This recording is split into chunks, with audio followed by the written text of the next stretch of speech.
Good evening. I call the January 23rd, 2008 meeting of the Los Gatos Planning Commission to order. I'm Joanne Talasfor, and as chair of the Planning Commission, I and my fellow commissioners welcome you.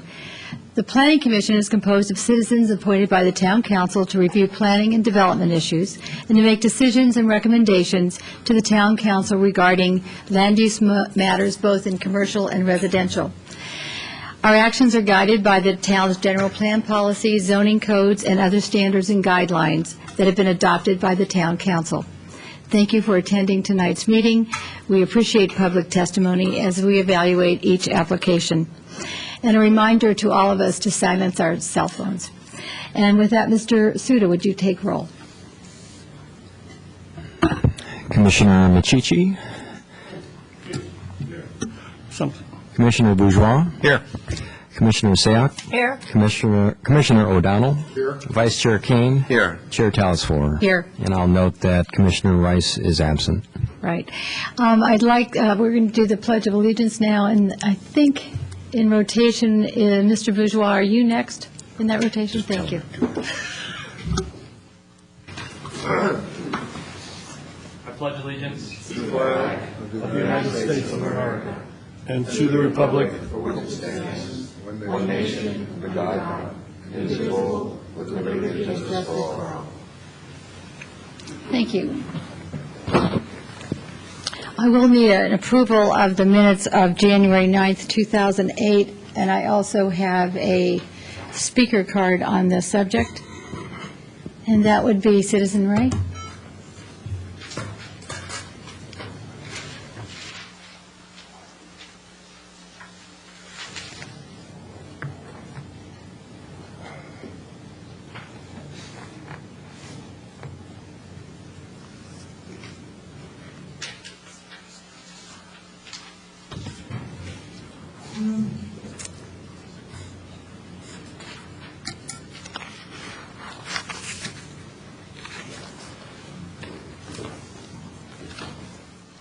Yes, good evening. I see by the minutes, and I have them right there, the minutes report my comments on the duplication of the petitions by the town clerk's office in a very vague form, all right? So I want to correct the minutes exactly as I said 2 weeks ago, or whenever it was, all right?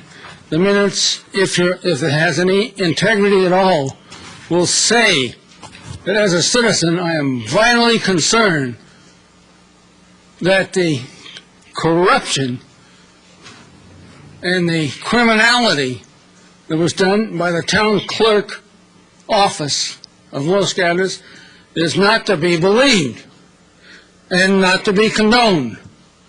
The fact the town clerk gave out copies of the petition to the opposition, who then began to phone and then try to intimidate, et cetera, is a total abomination in America, okay? In fact, it is such an abomination, it is a crime, it is a misdemeanor. So I want the minutes to show that that has gone to the district attorney's office for adjudication or the beginning of adjudication, but the follow-through for justice. Justice in this matter, which goes to the heart of American democracy. Without a secret ballot, we would have no democracy. I'm sure you all can appreciate that. So that is the importance of my statement, and I want the minutes, if you please, to reflect this full-bore, hardcore Americanism. Thank you. Okay, thank you. So anyway, getting back to the minutes of January 9th, I will need a motion on that. I move the minutes be accepted. I'll second. Okay, I have a motion from Commissioner Kane and a second from Commissioner Michichi. All in favor, say aye. Aye. Opposed? I'll abstain, it's not being present. Yes, thank you. And there will be an abstention from Commissioner O'Donnell, who was not present. Thank you. Okay, we have no written communications and no requested continuances as well. I'm looking for subcommittee reports at this part of our meeting, and we have one from the Historic Preservation Committee.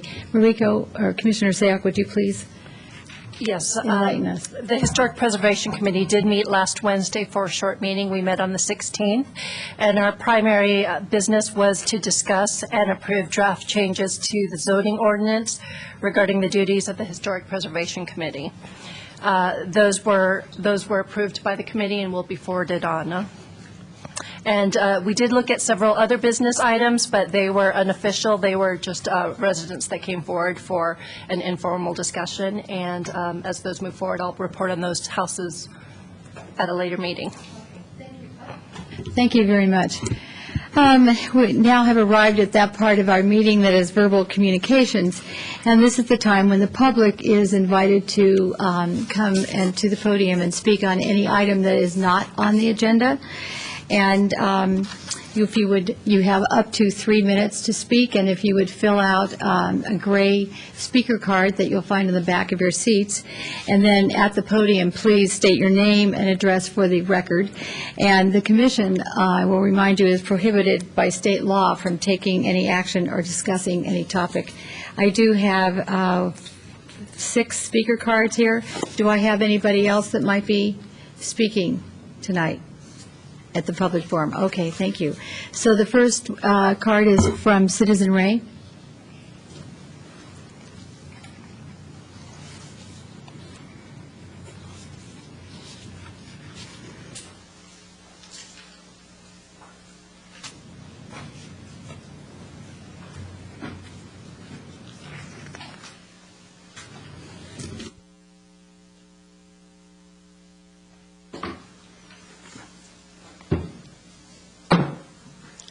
Thank you.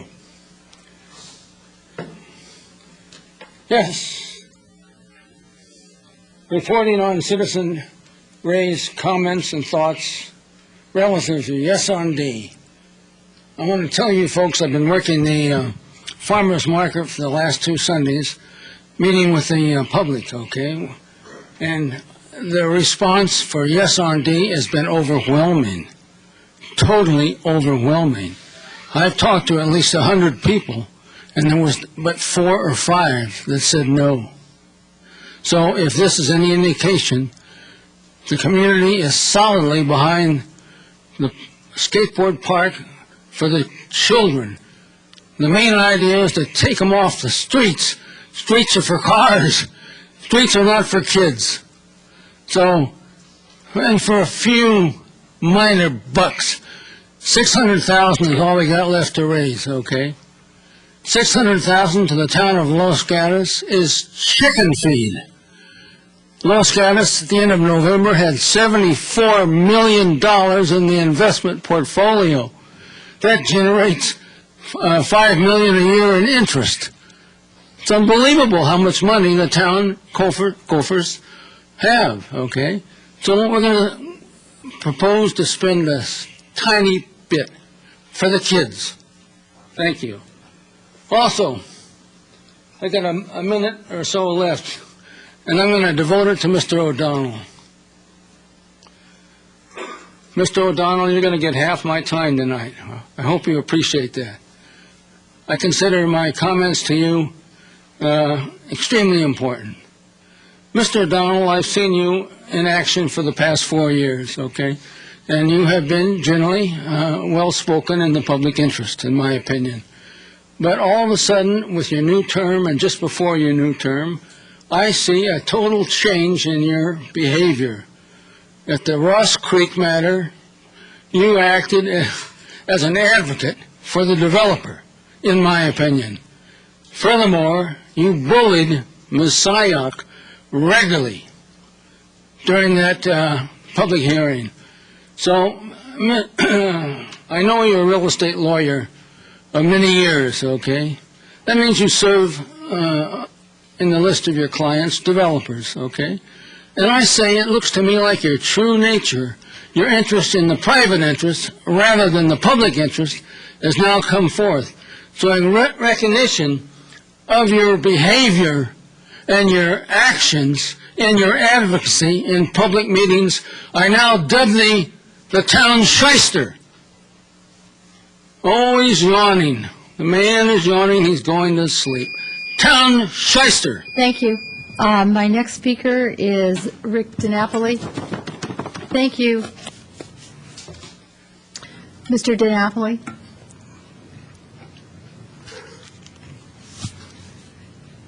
Thank you, Madam Chairman. My name is Rick DiNapoli, and I'm the chair on the No on D committee. And I'm here to attempt to address some of the issues regarding that measure. And some of the statements have been coming from the proponents, primarily that this Measure D, if enacted, will not raise taxes. Well, that's true, I guess, in a technical sense. It's because the money, the $1 million to pay for the skate park, will be coming directly out of the checking account of the town. That's a little bit like saying you won't have a mortgage as long as you buy your house for cash. The real issue is that it does cost up to $1 million. Now, the proponents have also said, well, it really won't cost that much. But yet, they selected the language for the measure. They put in the $1 million in the initiative. They put in the $50,000 per year. And now they're saying, well, we can do it for less. Well, that number has been bid by the contractor they selected based upon a design of the architect that they selected. So basically what they're saying, disregard our contractor, disregard our architect. We're going to bring it in for what now is half the cost. Well, I've been through a lot of construction projects, and I've yet to see one that comes in at half the cost. They're saying, trust us, we can do that. But if you don't, if they can't do it, it's going to cost $1 million. They also say, trust us, it's not going to take $50,000 a year to maintain it, but yet they've put in the $50,000. And if it does cost $50,000, we got to pay it. So I'm urging all the people who can hear my voice to please vote no on Measure D. Thank you very much. Okay, thank you. My next speaker is, and I'm going to call 3 speakers here at a time, so you'll be all ready to, you can line up over here by the podium or sit at the chairs. So we have Julie DiNapoli is next, followed by Gil Decker, followed by Dennis Lowry. Good evening. My name is Julie DiNapoli. I live at 130 Edelin, and I'm here for no on D. I'm asking everybody to vote no on D because it is fiscally irresponsible. I'm also here tonight to ask the people of Los Gatos to help us put an end to the unbelievable vandalism that has taken place in our community. To date, 90 of our No on D signs have been stolen. In numerous cases, the people stealing these No on D signs have been identified by eyewitnesses, and others by their license plates, still others by surveillance camera, and even one was detained by a citizen. But I want this behavior to end immediately. So I'm asking 2 things of the people watching tonight. First, if you see someone stealing a sign, please call the police immediately at 354-8600. Please get a license plate number if you can, and do not engage them. Secondly, if you know anyone who has No on D signs in their possession, please notify the police as well to assist with this ongoing investigation. I hope this increases citizen awareness, and with your help, we can put an end to these unbelievably bold acts of trespassing, theft, and vandalism. Please vote no on Measure D. Thank you. Thank you. Gilbert Decker, followed by Tim Murphy. Good evening, ladies and gentlemen. I'm Gil Decker, 45 Glen Ridge Avenue, Los Gatos. I'd like to reiterate one thing. This is tax money. It's coming out of the town fund. Town fund's fed by tax money. Number two, they say it's capped. This just means that by the referendum, if it passes, no more than $1 million can be spent for construction, and no more than $50,000 per year forever can be spent on maintenance. The construction estimate's 3 years old. Concrete costs alone are way up. What if all the bids come in at higher than that? It's going to be a dilemma, and I think we'd be in a bind. Very few public works come in at their original estimate once you get the nitty-gritty. They say no essential services will be denied. Well, they don't define essential services. I define essential services as priority one, public safety and protection, including fire and medics, infrastructure, streets, roads, trails, parks that everyone can use, not single-purpose parks, and services that benefit the entire community, such as libraries and the like. There should be those priority of dollars. And if you're fiscally responsible, you'll keep a modest reserve when times go bad, like we're facing right now with the potential inflation. Broad-based youth activities, girls and boys soccer, Little League, and the like, are all self-funding and actually pay the town fees to help maintain the fields they use. Cultural and entertainment activities that attract thousands over the course of the season, jazz and plaz, music in the park, and our Shakespeare Company, all support themselves and actually pay for the use of the facilities. In summary, this is not a fiscally responsible project. It is single purpose and does not have broad-based benefit to the town. On a personal note, sort of along what Ms. DiNapoli said, I was down at the farmer's market with my proponency, and my wife and 3 other ladies were talking, and 3 skateboarders came by carrying their skateboarders. And she said, "Hi, guys." And one of them turned around to these 3 ladies and said, "Blank you," and you can fill in the blank. I don't like that kind of behavior, and that's a fact. Thank you for your time. Okay, thank you. My next speaker card is Tim Murphy, and then my last one is Pamela Murphy. Good evening. My name is Tim Murphy. I live at 129 Edelin Avenue in Los Gatos. I'd like to bring to your attention what I consider one of the hidden costs of Measure D. Measure D requires the town to close the Miles Avenue parking lot. And in its place, according to the staff, the people that use that parking lot currently will be using the parallel parking spots that have been painted along Miles Avenue. One of the big users of that parking is the kids that play baseball in the adjoining baseball field. Problem is, nobody's ever improved that portion of Miles Avenue to the town standards. There are no curbs, no gutters, no sidewalks. In some places, the paved portion is 32 feet wide. When you put in that parallel parking, you get into a road width of less than 19 feet, which doesn't meet anybody's requirement. Now, normally, the improvement of that street would be done by the developer of a project. And in this case, and the problem with the street problem down there is you've got PG&E with their trucks, you've got F-Land, the landscape guy with their trucks, and you've got the town trucks all using the corporation yard. So the problem is the town is the developer. The town is the property owner. Will the town require itself to bring that street up to standards? Or will you allow these kids and families to walk down that street amidst all that truck traffic? You as a body will have to be very instrumental in making that decision. You will ultimately have to approve this plan. All the plans you so far have approved on Miles Avenue, that requirement has never been made. When you built the housing down there a few years back, they didn't have to do anything in that regard. Now, I don't think this body or this town would allow our kids and their families to be put in that position. I'm in the development business. I've had my contractor look at it, and his estimate is going to cost you somewhere between $500,000 and $700,000. So you either spend that, or you put the kids and families at risk. It's going to be the town's choice, and in my heart, I hope you would insist the town spend it, and that's what I consider to be an indirect cost of Measure D, and another reason why you should vote no on Measure D. Thank you. Okay, thank you. And Pamela Murphy is our last speaker.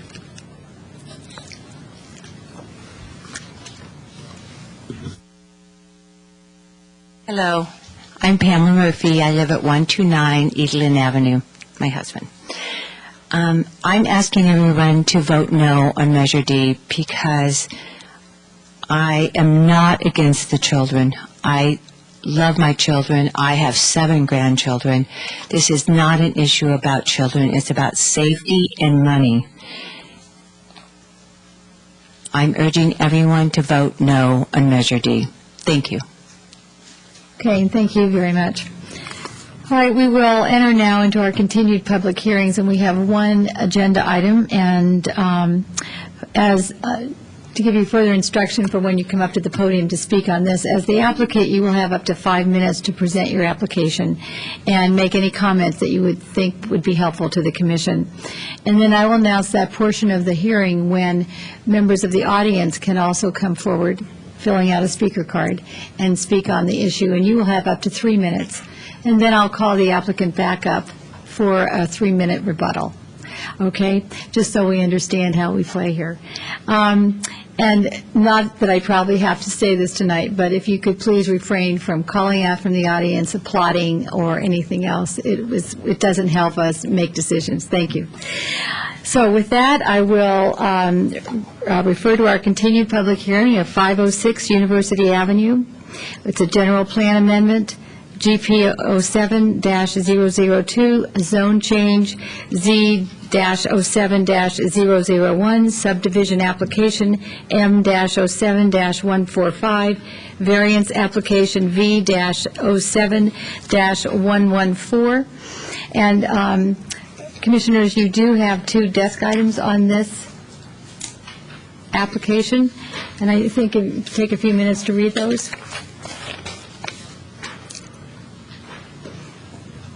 And let me nod and or look up and let me know when you're finished. Thank you.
Okay.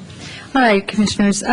So the application is asking for a request of approval to amend the general plan to medium-density residential, 5 to 12 units per acre, from high-density residential, 12 to 20 units per acre, to rezone a parcel to R-1D from R-M, 12 to 20, 3, a tentative map to create 3 parcels, and 4, a variance to reduce the minimum lot size.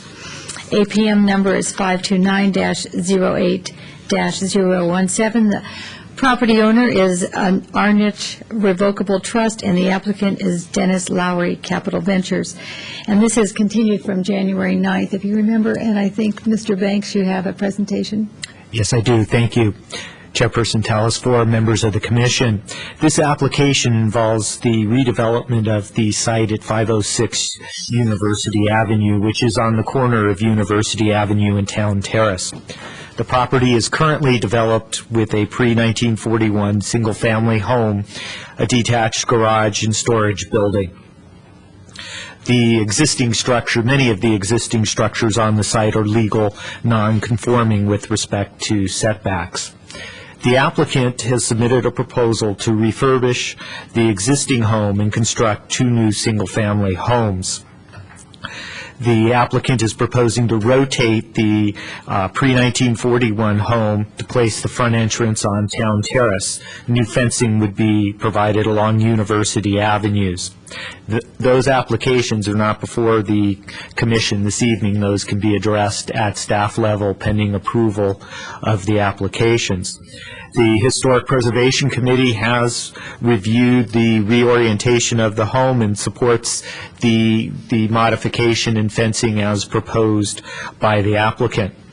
One of the lots proposed is less than the 5,000 square foot minimum lot size required by the R1D or RD zoning district. For this reason, the applicant is requesting approval of a variance along with the general plan amendment, zone change, and subdivision map. Justification for the variance is based on retaining the pre-1941 home. Variances from provisions of the zoning code are granted, may only be granted upon the finding of fact owing to special conditions or enforcement of provisions that would result in undue hardship.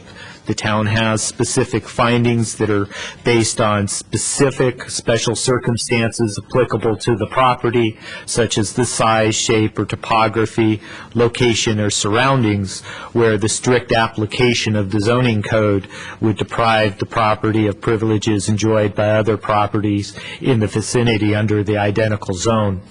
Second, the granting of the variance cannot be considered a grant of special privileges inconsistent with limitations upon other properties in the vicinity and zone in which the property is located. The town attorney and staff cannot recommend that you make the findings necessary for the variance based on the preservation of the existing home. The reasoning being this home is less, or this site is less than 15,000 square feet, which is necessary to create 3 conforming lots. If this home were demolished or not on this site would not have sufficient lot area to create the 3 conforming lots. As such, we cannot recommend that the retention of the pre-1941 home is sufficient justification for the variance. This application has been reviewed by the General Plan Committee and the GPC. The GPC reviewed it, did recommend approval based on retention of the pre-1941 home. The General Plan Committee voted 5-1 also to retain to approve the project. Would note that the General Plan Committee is focusing on the general plan amendment and zone change, although staff did express the concerns regarding the variance for the project. Staff has included in the staff report an alternative recommendation that would allow for retention of the existing home, allow it to be rotated as proposed by the applicant. Basically, to summarize, staff suggests that the lot at the corner is proposed by the applicant go forward, and that the remainder of the lot remain with its existing multifamily general plan and zoning designation. As such, the home would be retained, and the back portion, which would be approximately 9,700 square feet, would allow the development of 2 to 4 dwelling units. Would also note that the setbacks in the RD in the front and rear would be similar for both the multifamily and single-family zones. They're both 25 feet in the front, they're both 20 feet in the rear, and under either proposal, staff would be recommending as part of the architecture and site approval, either for the single-family homes or multifamily dwellings, significant tree plantings along the rear of the property to provide privacy protection. Tonight, staff is recommending that the commission deny the variance request and continue the remainder, the general plan, zone change, and subdivision map to be amended as described in the alternative section of the staff report to, again, retain the home at the corner with one lot and leave the remainder of the lot as multifamily. The applicant would then return with a revised tentative map depicting that proposal, and could also provide some conceptual plans to show you what a multifamily project along the back portion of the lot, a potential development pattern for that concept as well. So that concludes the staff report, and I can take any questions you may have at this time. Hey, Commissioners, do you have questions? I see two hands, Commissioner Machici and Commissioner Bourgeois. You want me first? Yes. Just to help me on one thing, if we were to go to 4 units besides the historical unit, would that trigger a BMP requirement? No, it would not. Would not. Okay, thank you. And Commissioner Bourgeois? I have a couple questions. One, the general plan tells us we have to maintain the housing stock to fulfill the housing element. Could staff maybe comment on the new numbers we received for our housing element and how that may or may not apply to this case? Those numbers, the regional housing needs allocation, or the housing allocation that we received from the Association of Bay Area Governments, is currently in draft form, and that number is roughly 400 and...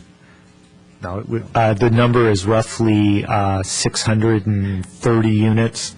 630 units. The current ABAG allocation that we have is roughly 450 units, so it's gone up by 175 to 200 units. That allocation will be finalized, we expect, later on this year, and that will be the target number that the town needs to provide in its updated housing element. If we do any reductions in housing potential in the town, we would simply need to come up with additional sites on which we can replace that housing allocation. Now, in this case, we're talking a difference of 1 or 2 units, not a substantial number, but I think the cautionary note that staff is providing is that we do not have very many high-density housing sites in the town. This is one of those areas that's already designated for high-density housing, and staff's preference is that it remain high-density housing. If I may follow up, Madam Chair. Yes. Does the housing element dictate or have any preference for the type of units? Low income, senior, is that in any way affected, or is just straight units? The housing element law requires that we provide the adequate sites to meet those housing numbers. It also requires that we address the needs for seniors, low-income, handicap units, a full range of housing opportunities in the town. So all of that needs to be addressed in the housing element. Thank you. I have one more question, Madam Chair. Yes, go ahead. The rotation of the historic home, it was my understanding that that originated because having 3 single-family homes, we wanted them all facing Town Terrace instead of having 1 facing University and 2 facing Town Terrace. With the proposal that staff is putting forward, where we only have the single-family home on Lot 1, is the rotation still necessary and or recommended? I would think the rotation would still be necessary and recommended, just because of the lot pattern, or the remainder of the lot. It allows for a rectangular lot to be created behind Lot 1. I think you can look at the tentative map and see how that would be. The applicant, if they came and had a proposal, they could certainly propose something keeping it in its present location. Just looking at the lot, and the lot pattern along University is about 50-foot wide lots. This one lot is approximately a little over 100 feet wide. we have a map on the screen. It may be a little difficult to determine that, but I think the lot pattern, creating a lot along here would leave kind of a regular L-shaped lot around it. So our initial thought in reviewing this is that the home would still be rotated. Commissioner Sack, but would you clarify then, so the reason we want to rotate it is would give more room to the other two lots? Well, the reason, What's the I think initially, the reason, my thought on rotating it, and, the applicant can certainly propose other concepts, but I think the lot that would be remaining, they would either have a very wide lot that the depth of it may impact the development of the rear portion. So the lot pattern along University is 50-foot wide lots. This is about it's a little over 100 feet wide along University. So if you wanted to retain the existing home, you'd be cutting this front portion roughly in half, and we'd need to see what that remainder, so you'd have a portion along the corner and then this back area. Now, again, we can look at proposals that the applicant may have to do multifamily. What I've seen to date, it would still involve rotating the home. And again, I think it leaves a more viable parcel in the rear, more developable parcel in the rear once you create the subdivision. Okay, thank you. Commissioner Sayak. Mr. Suda, could you just clarify for me and for others that may not understand, these housing allocation numbers, is it that we need to create 450 more units by a certain time? Am I understanding that correctly? The town doesn't necessarily need to create or produce the units. The first step is the town needs to document how it can accommodate, in this case, the 650 units. So that would need to be 650 units that are above and beyond our current maximum housing capacity. And is that by a certain time? The planning time frame for our next housing element is a 7-year window. Is a 7-year window from 2007 to 2014. Okay. And then just for my own information, that lot currently houses one house. How is it that there's one house on a multi-use zone? That's a pre-existing home. Oh, okay. It was built, obviously, pre-1941, so it's been there for quite some time. Okay, thank you. Okay, Commissioner Kane.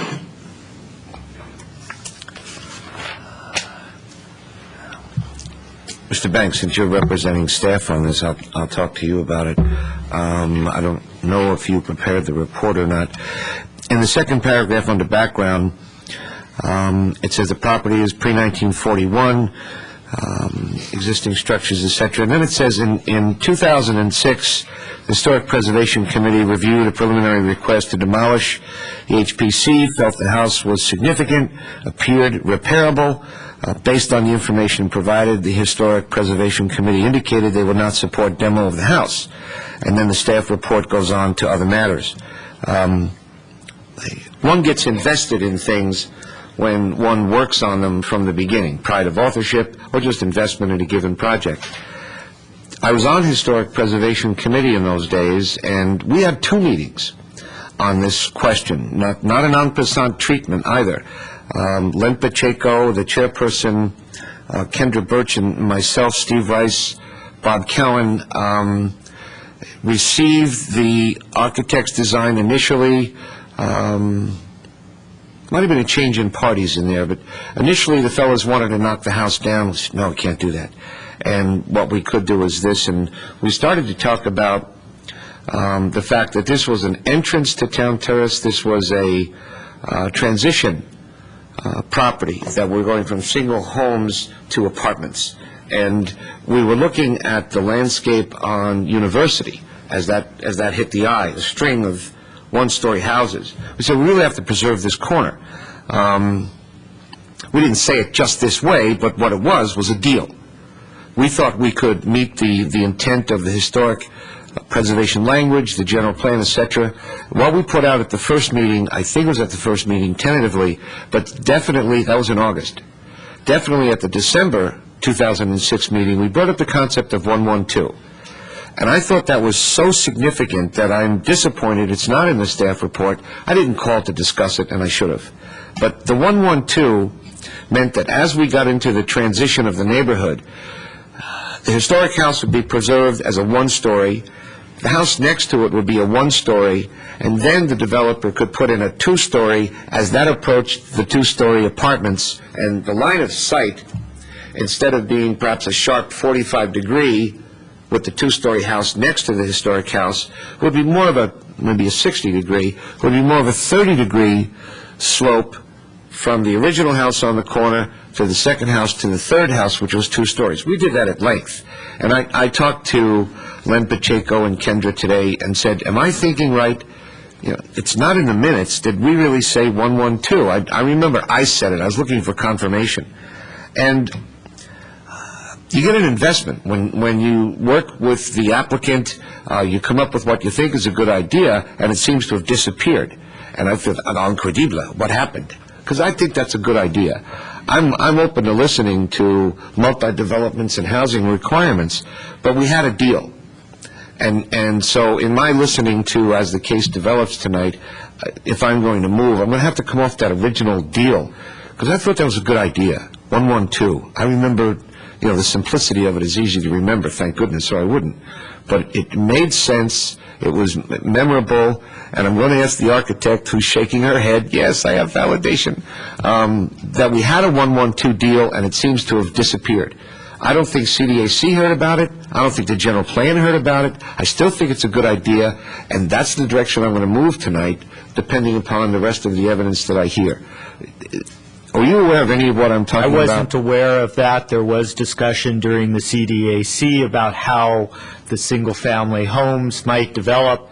I would note that there couldn't, that may have been the discussion. It would still entail a variance if you're creating 3 lots, and the variance is where staff is having the issues with the finding. I understand the Historic Preservation Committee's desire to retain the home, and the committee may support a variance on here, but it's still, this body would have to make the findings that are in the zoning code that a variance is justified. And again, staff cannot recommend those findings on the basis of this lot is not 15,000 square feet, which is what you need to create 3 conforming lots under the proposed zoning designation.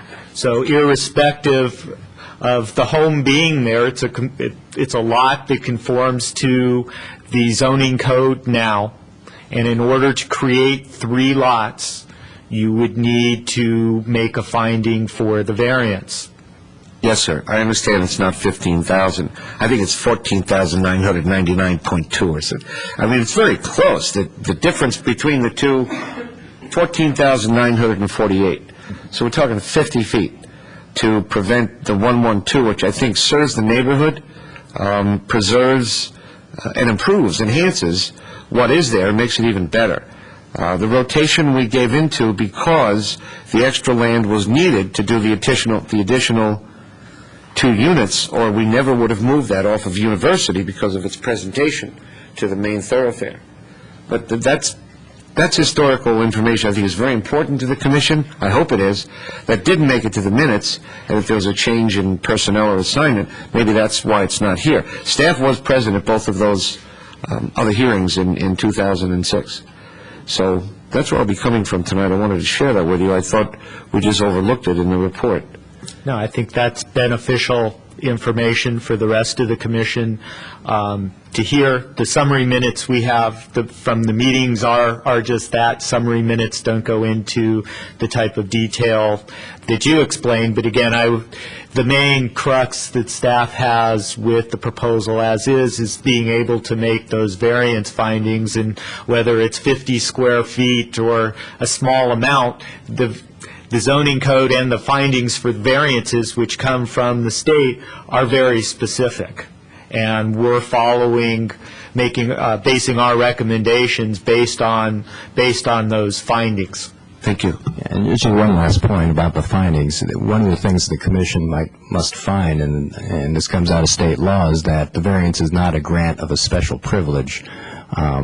That it's not a special privilege that another similarly sized lot or similarly shaped lot wouldn't have. So in this case, I think if somebody asks you as a commission generically, I have a 14,900 square foot lot, I need 15,000 square feet to qualify for 3 lots, you think you would give me a variance, I think your first reaction would be, well, that certainly sounds like something extraordinary, and that sounds like the grant of a privilege. That's staff's concern with the findings, hence our recommendation. Okay, thank you. I think, did you have something you wanted to ask, Commissioner Kane? Okay. I was focusing on the special circumstances. Thank you, Okay. Madam Chair. I was focusing on the special circumstances and the fact that I think the mayor and the vice mayor supported that at the general plan. I wouldn't want to quote them, but there was a lot of support from these other bodies that it was special circumstances to save this house. And back in 2006, everybody was trying to take it down. And it was a close call because they didn't like this, they didn't like that, the architecture, this had been added on. And to get full agreement on saving this house is why we supported the other 2 houses also being built. I'm thinking, as did the mayor and those other committees, that was sort of special circumstances to allow a 50-foot variance.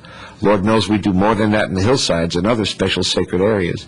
And this is only 50 feet to save that historic corner quasi-landmark. Okay, thank you. And with that, I'm going to do, just a minute. Commissioner Bourgeois, thank you. I would just make one quick comment to clarify the record. The mayor and vice mayor were both not at that general plan committee meeting. We had 3 members. There was only 1 dissenting vote, which was me, but there were 3 members of the committee that were not present that day, including the current mayor. So I just wanted to clarify the record. Commissioner Kane, you may have been referring to CDAC. Yeah. Okay. All right. Memory's a great thing, isn't it? Okay. I'm going to open the public hearing now on 506 University. And would the applicant please come to the podium? Thank you. State your name. Thank you. Dennis Lowry, I'm the applicant. I'll try to go fairly quickly. There was a lot of great dialogue, and I suppose if I had to get off track and start trying to comment on that, I could get distracted. So I would ask if you have questions, perhaps pose those to me. First, I want to start by thanking the Planning Commission for the time tonight. All of your activity is a great job, and we appreciate the time that you invest into it. I also want to thank the staff, and especially Curtis Banks, who's worked very long on this. We've been working since the first quarter of 07 on this project. And some of the comments earlier had talked about earlier submittals, and I was not involved in those, but had become involved in 07 when we began to look at this project fresh. If I can just go back and go into a brief history, early in 07 when we first looked at the site, it became very clear to us that the site would need creativity in deciding how it could be developed. And from the very initial point when we looked at the site, we began to realize that the house should be preserved. And we've never questioned or gone in another direction. And so with the realization that the existing residence was something that would be of benefit to the community and to that corner and to the neighborhood, we very early on realized that we would have to look at the rest of the site and understand how it could best be developed out. The fact of the matter is if you do not rotate this house, you're left with sort of a fragmented piece of land. And whether you develop it under multifamily or whether you develop it under single family, you'll have difficulties. And I think the question of density is an appropriate question. It was appropriately raised in the general plan hearing just last year. And if you look at the site and you do not rotate it, the possibility of getting any density beyond 1 or 2 homes, I'm not even sure if you can get 2 residences in a multifamily scenario without rotating that house. And most probably just 1. Additionally, by rotating the house, we really began to look at the site and try to ask ourselves what the urban pattern was and what were we benefiting by going to a multifamily or a single family.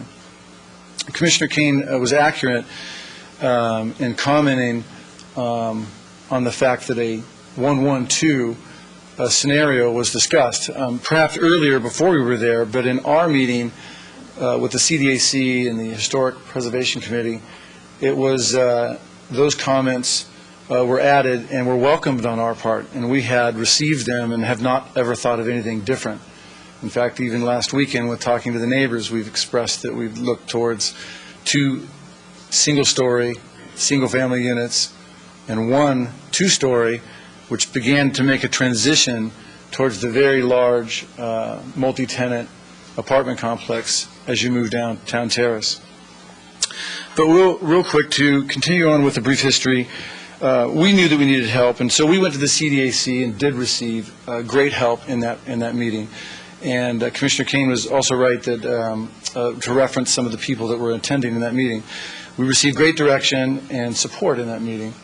We went on to go to the Historical Preservation Committee, and in that committee, we received the guidance that we needed. There was great direction, the 1-1-2, and other things on architectural elements. And I'm going to speed up just a little bit as I watch the time. The project before you really is an accumulation of the guidance we received from the Historical Preservation Committee and the direction that we were able to gather from the CDAC. And if it were under different circumstances, we would have most probably been in here in '07. But the question of density was raised in the general plan meeting, and when it was, we spent the last 3 months to try and study what could be done. And I'm going to go cut it short here because of my time. But basically, you almost have no increase in density in the 2 scenarios. And in some ways, we're talking semantics. We want the density, and yet we have to pick one of the regulations or another. I can tell you that there are other lots in the neighborhood that are less than 5,000 square feet. This would not be a special circumstance to have a less than a 5,000 square foot lot.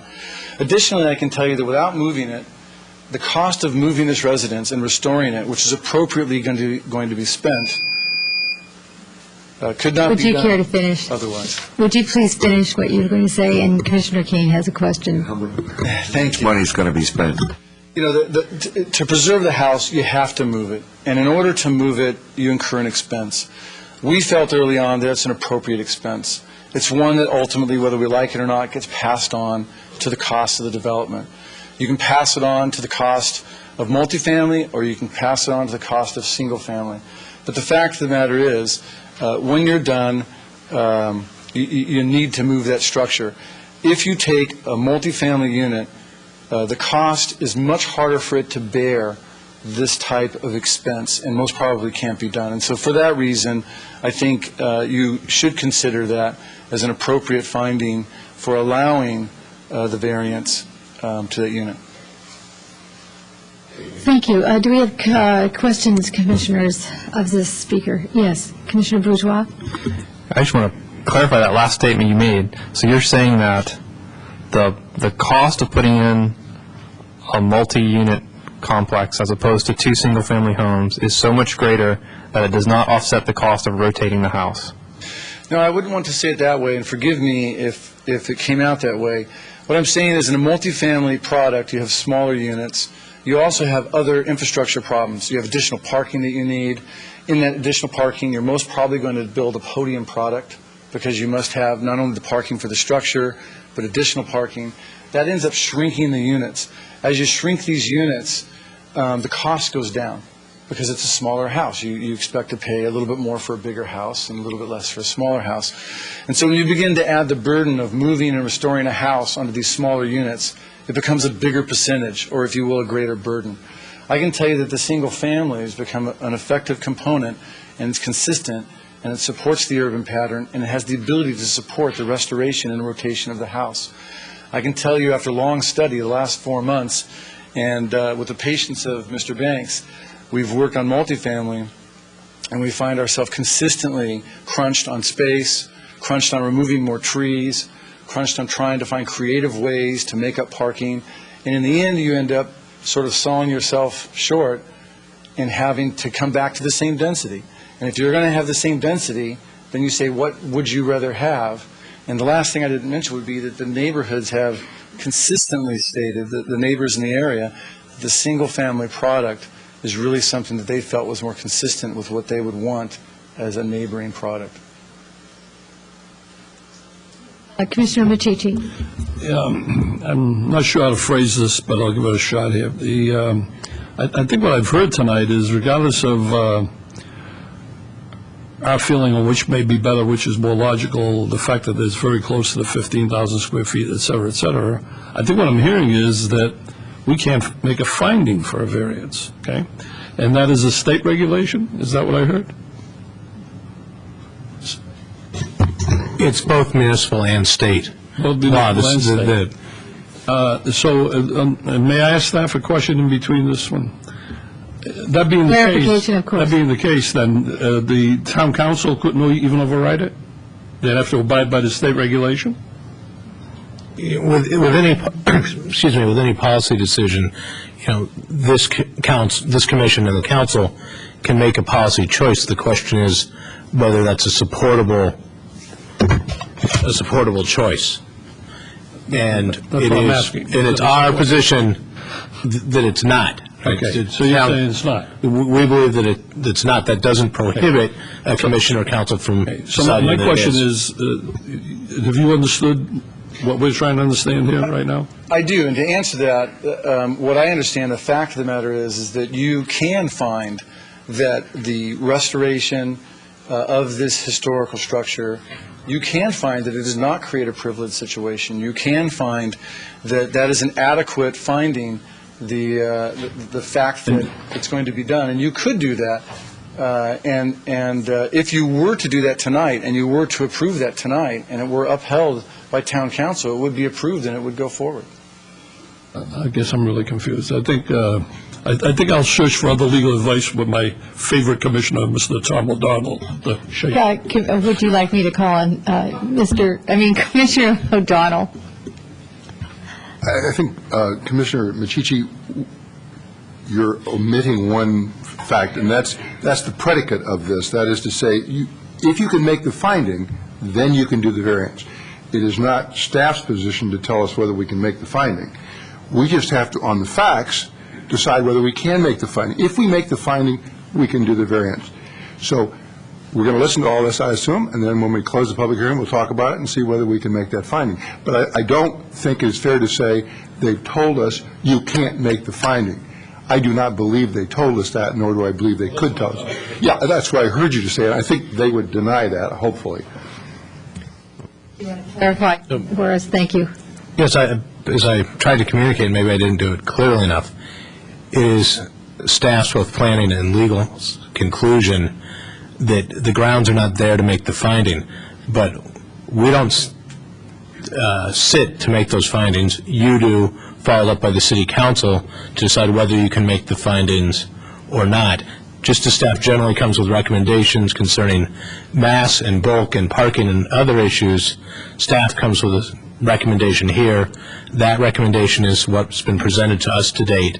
We do not believe it's sufficient, as Mr. Banks has said, because the lot is not 15,000 square feet and you can't get 3 5,000 square foot lots from less than 15,000 feet. It puts staff in somewhat of an awkward position because we sound like we are advocating one position or another, and that's not what we're attempting to do. We're trying to provide you with the best information that we have, and that information is that we don't believe that the grounds are there to make the finding, However, as Commissioner O'Donnell just said, that decision is up to this body to make. Okay, thank you.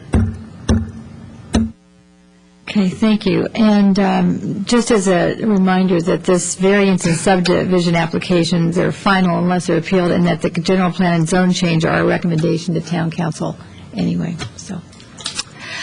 Okay, well, wait a minute. Do we have any other questions of the applicant at this point? No, I don't think we do. Okay, thank you very much. I will open the floor then to speakers on this issue, and I have two cards in front of me, and the first one is Lois Morrison Keffler.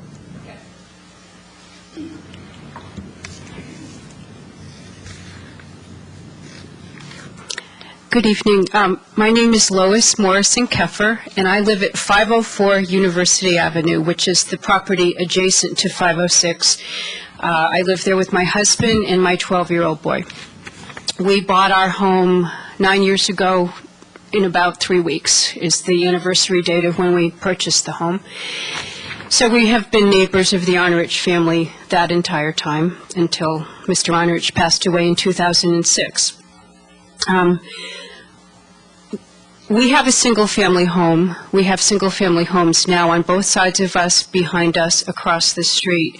It's a neighborhood with single-family homes. That is what we bought into. That's what we expected we would have the entire time we lived in Los Gatos.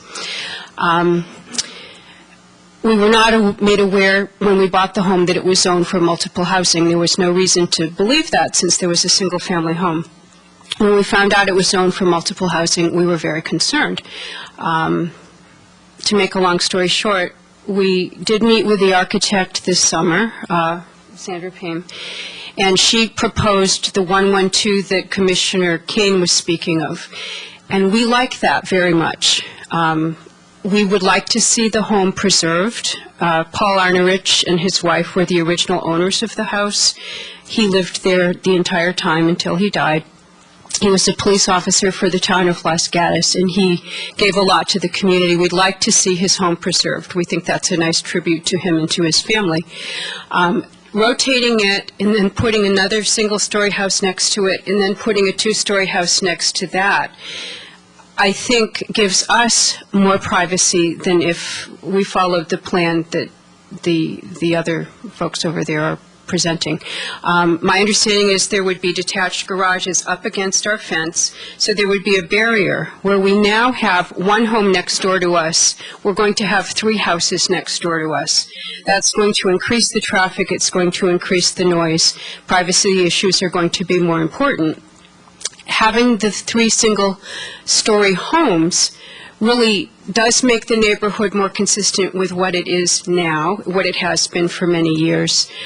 Putting multiple houses in there for renting doesn't make a lot of sense to us. If you look at the apartments that were built on the corner of University and Route 9, they're beautiful, they're on top of offices, and I have never seen the for rent sign come down on those apartments. Behind us on Town Terrace and further down on University, we have many, many apartment buildings, and often there are vacancy signs up. We would rather see single-family homes for sale, as Mr. Lowry is proposing, so that people who want to stay, who want to have a stable home situation for the neighborhood, would be more stable. Okay, thank you very much. And do we have questions of this applicant? I was by the house in question today, and you live next door to it. There's a 2-story house. Is that the house you live in? Yes. So you live in the 2-story house? Yes. And then there's the driveway next door to that? Or is that another house? The driveway belongs to the Arnerich family. Okay. Yeah. All right, thank you. Okay, thank you. Okay, thank you. And my next speaker card is Bill Bolt.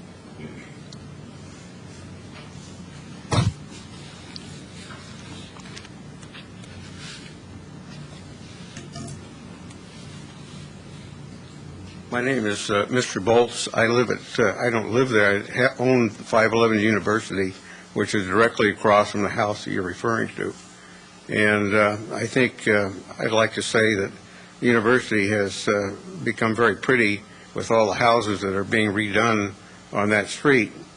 And I think the presentation of that house, I see it quite often during the day, is really well adjusted to facing the front of University as opposed to being rotated. And I think my view is I'd like to see University maintain the quality of that street. And I think from my view, looking at the side of the house probably would not be as aesthetic to me as looking at the front of the house. So that was really what I'd like to say. Okay, thank you very much. And do we have any questions of the speaker? Seeing none, thank you. Okay, with that, I'll call the, I don't have any other speaker cards. Okay, I was just going to look out there and say, do I have any other speaker cards? And I do. I have two more. All right, would you please hand them to the clerk on the left of the podium? Citizen Ray? I'll call you now. Yes.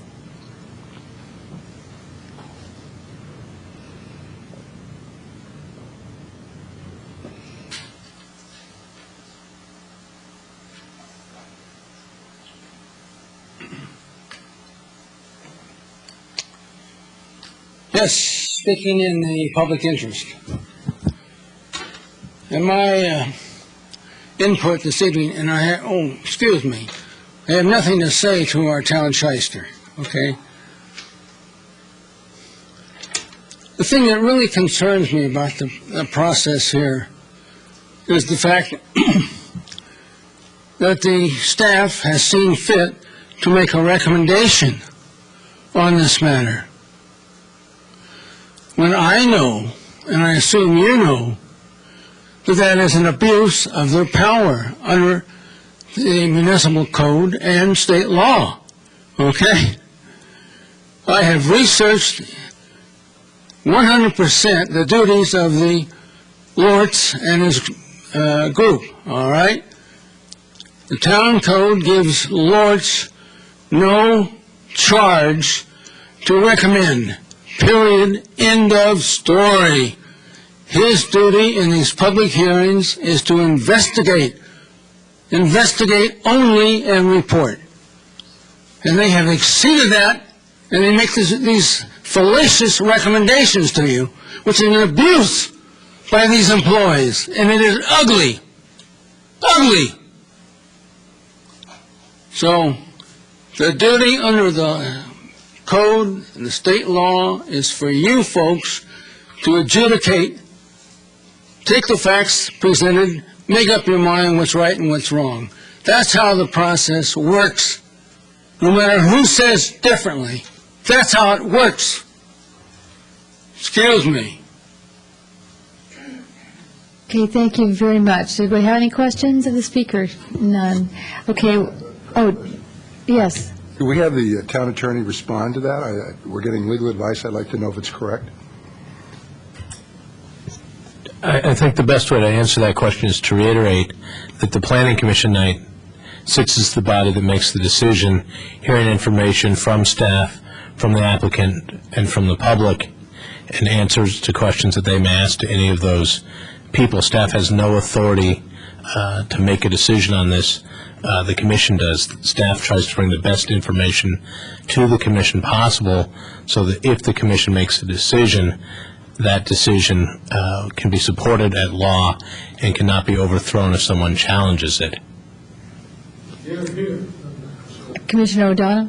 May I understand you to say then that the staff's comments here are within the ambit of what they're allowed to do? Certainly. To be clear, it's my belief from my practice in this town and many other local municipalities that staff was doing exactly what it's charged to do, which is to bring the best information possible to the Commission and explain the bounds of the law and where the Commission's discretion is and how expansive that may be on some issues and how it's controlled on others. So there's certainly nothing that I'm aware of or that's been brought to my attention where staff on this issue this evening or any of the others on the agenda has overstepped their bounds.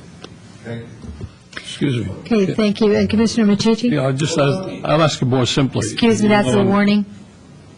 Maybe we can. I'm sorry. So then the staff can recommend because it may not influence could not influence our decision anyway. We could make a decision independent of their recommendation. Is that correct? Certainly, not to be too flip about this, there are plenty of times where commissions and councils in this town and many others go 180 degrees different from what staff proposes. Staff is here to call, present the information.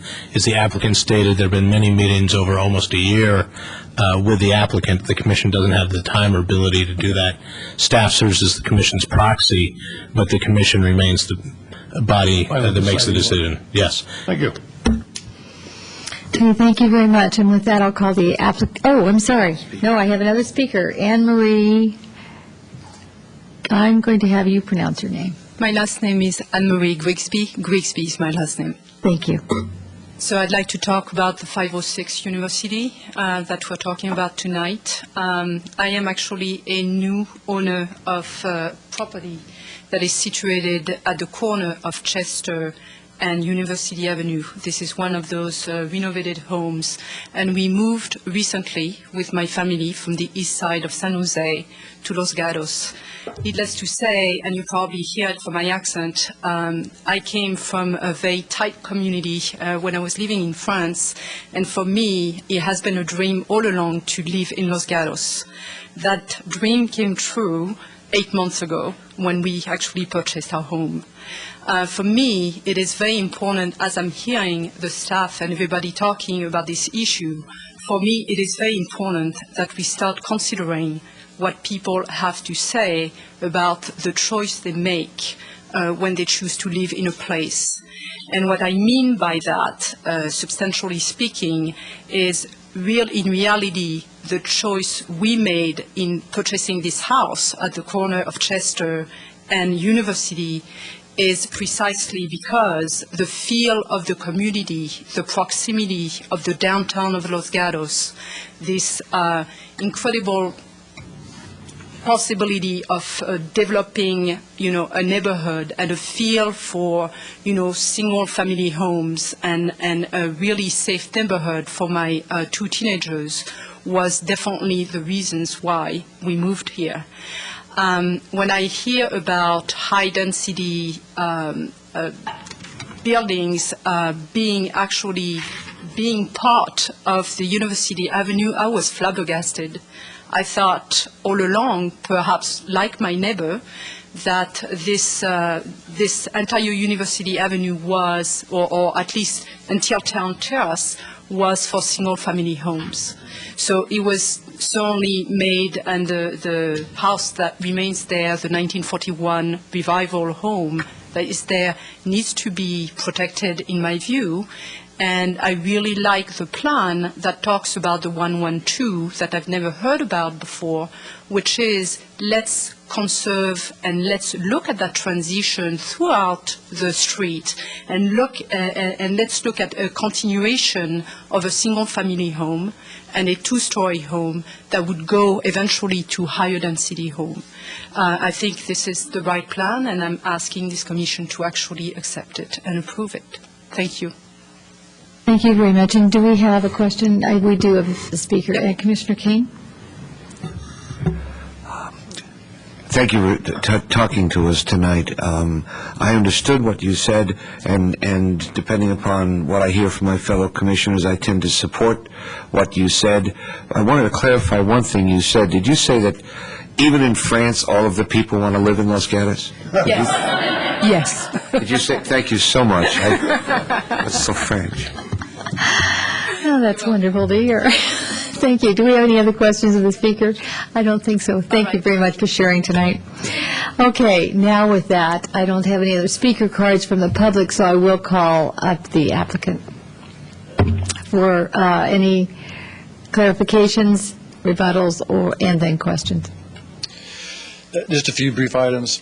I do ask that you would see this as a classic opportunity to support the preservation of a historic structure. And furthermore, I do think that it is appropriate to make sure that we preserve the density everywhere we can. And I think that can be done by you approving this project. It's true, we might be 1 unit less than if we abandoned single family and pursued a multifamily discipline.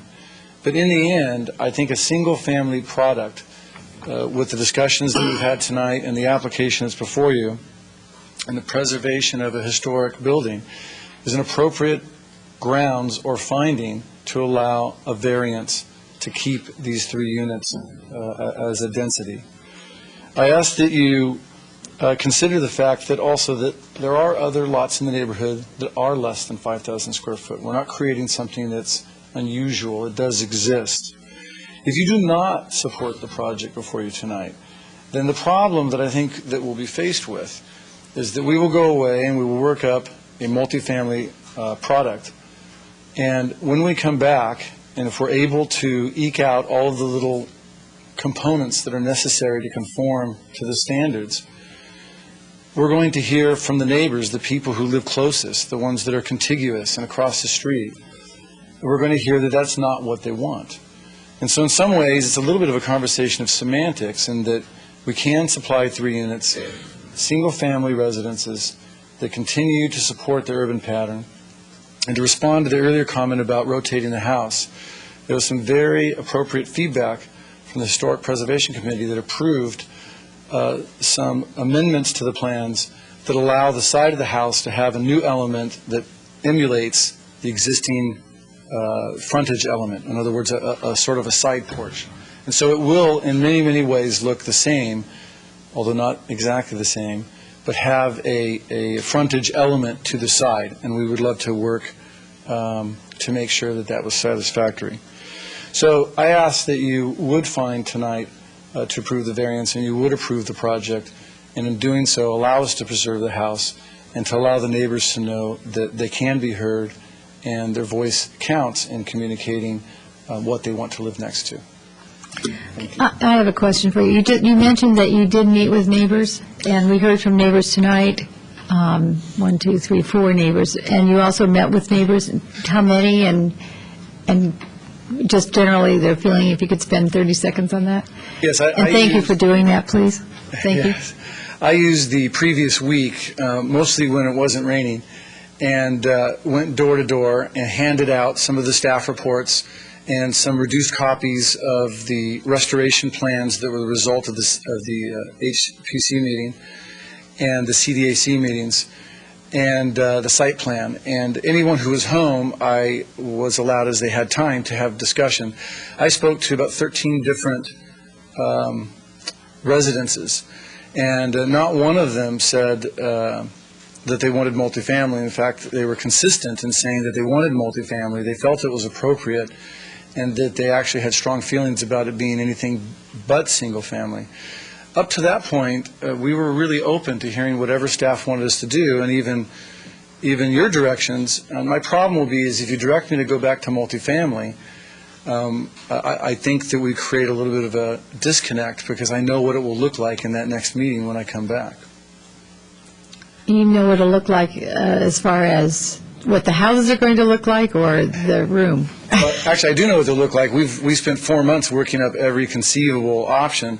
But what I meant by that, and forgive me for not being more concise, is that I know that I'll be contending with the neighbors not wanting to see that approved, and with them appealing to you not to approve a multifamily product.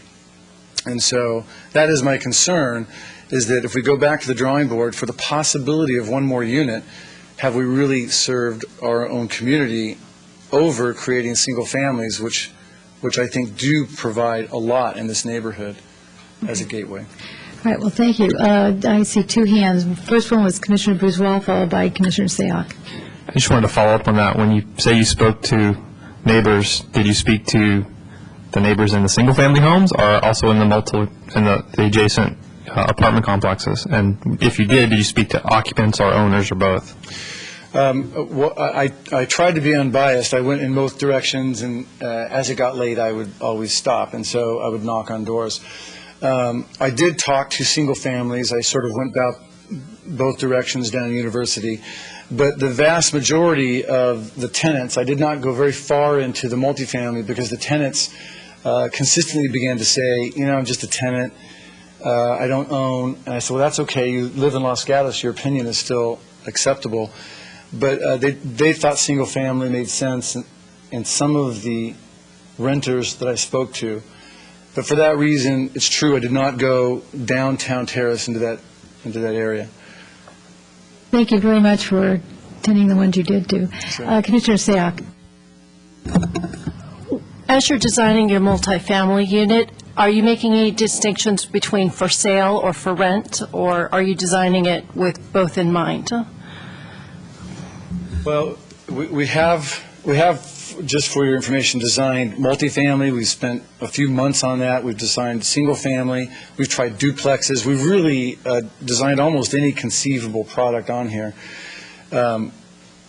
My focus has been for sale units, simply because when you get into a rental unit, it's very hard in the end. It's very hard in the land values in this valley, especially in Los Gatos, and the construction costs, in the end, to be able to rent something that gives you more money than what you spent. And so for that reason, a for-sale product is most realistic.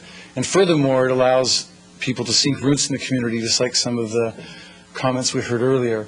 So the single families themselves, the designs are not complete. What's before you tonight is the density and the variance in the general plan. We have to come back before you, if you were to approve us, to get your approval for the single family designs. The existing residents, we want to remain true to the architectural pedigree of the house. That is more or less fixed. It has already been reviewed by the Historical Preservation Committee, and you will not see much change to that unless somehow we're directed to. Did that answer your question? For a follow-up. And final question, when talking with neighbors, I heard concerns about noise and parking and traffic when it comes to multi-family residences. Any other concerns that you heard that were specific, why they wanted single-family versus those? Anything you could add to that list? You know, I don't have too much recollection that they had a passionate perspective of why multifamily is so different than single family. I think it was in general a basic statement that the university area or single family, you sort of expect these single family looking residences to continue the pattern. A multifamily, without discussing it, obviously involves probably a single structure. And in fact, I can tell you all the ones we designed that got close to the densities were a single structure. And the mass of a single structure, as you try to compartmentalize it to multiple units, is simply different than the smaller massing and the spacing and the open space that is derived from single-family residence. And that's why early on we figured out that the single-family product we thought was the right product. Without the knowledge of talking to the neighbors and without the advantage of that, we felt that this conclusion would be arrived at. And so that's why we asked tonight that you see the wisdom in considering a single-family product over a single-structure multifamily product. Okay, then, do we have any other questions of the speaker? I don't see any, and we thank you for your time. Okay, Commissioners, I'm going to close the public hearing and open it to you for discussion and more questions of staff if you have them, and otherwise, and then hopefully for a motion.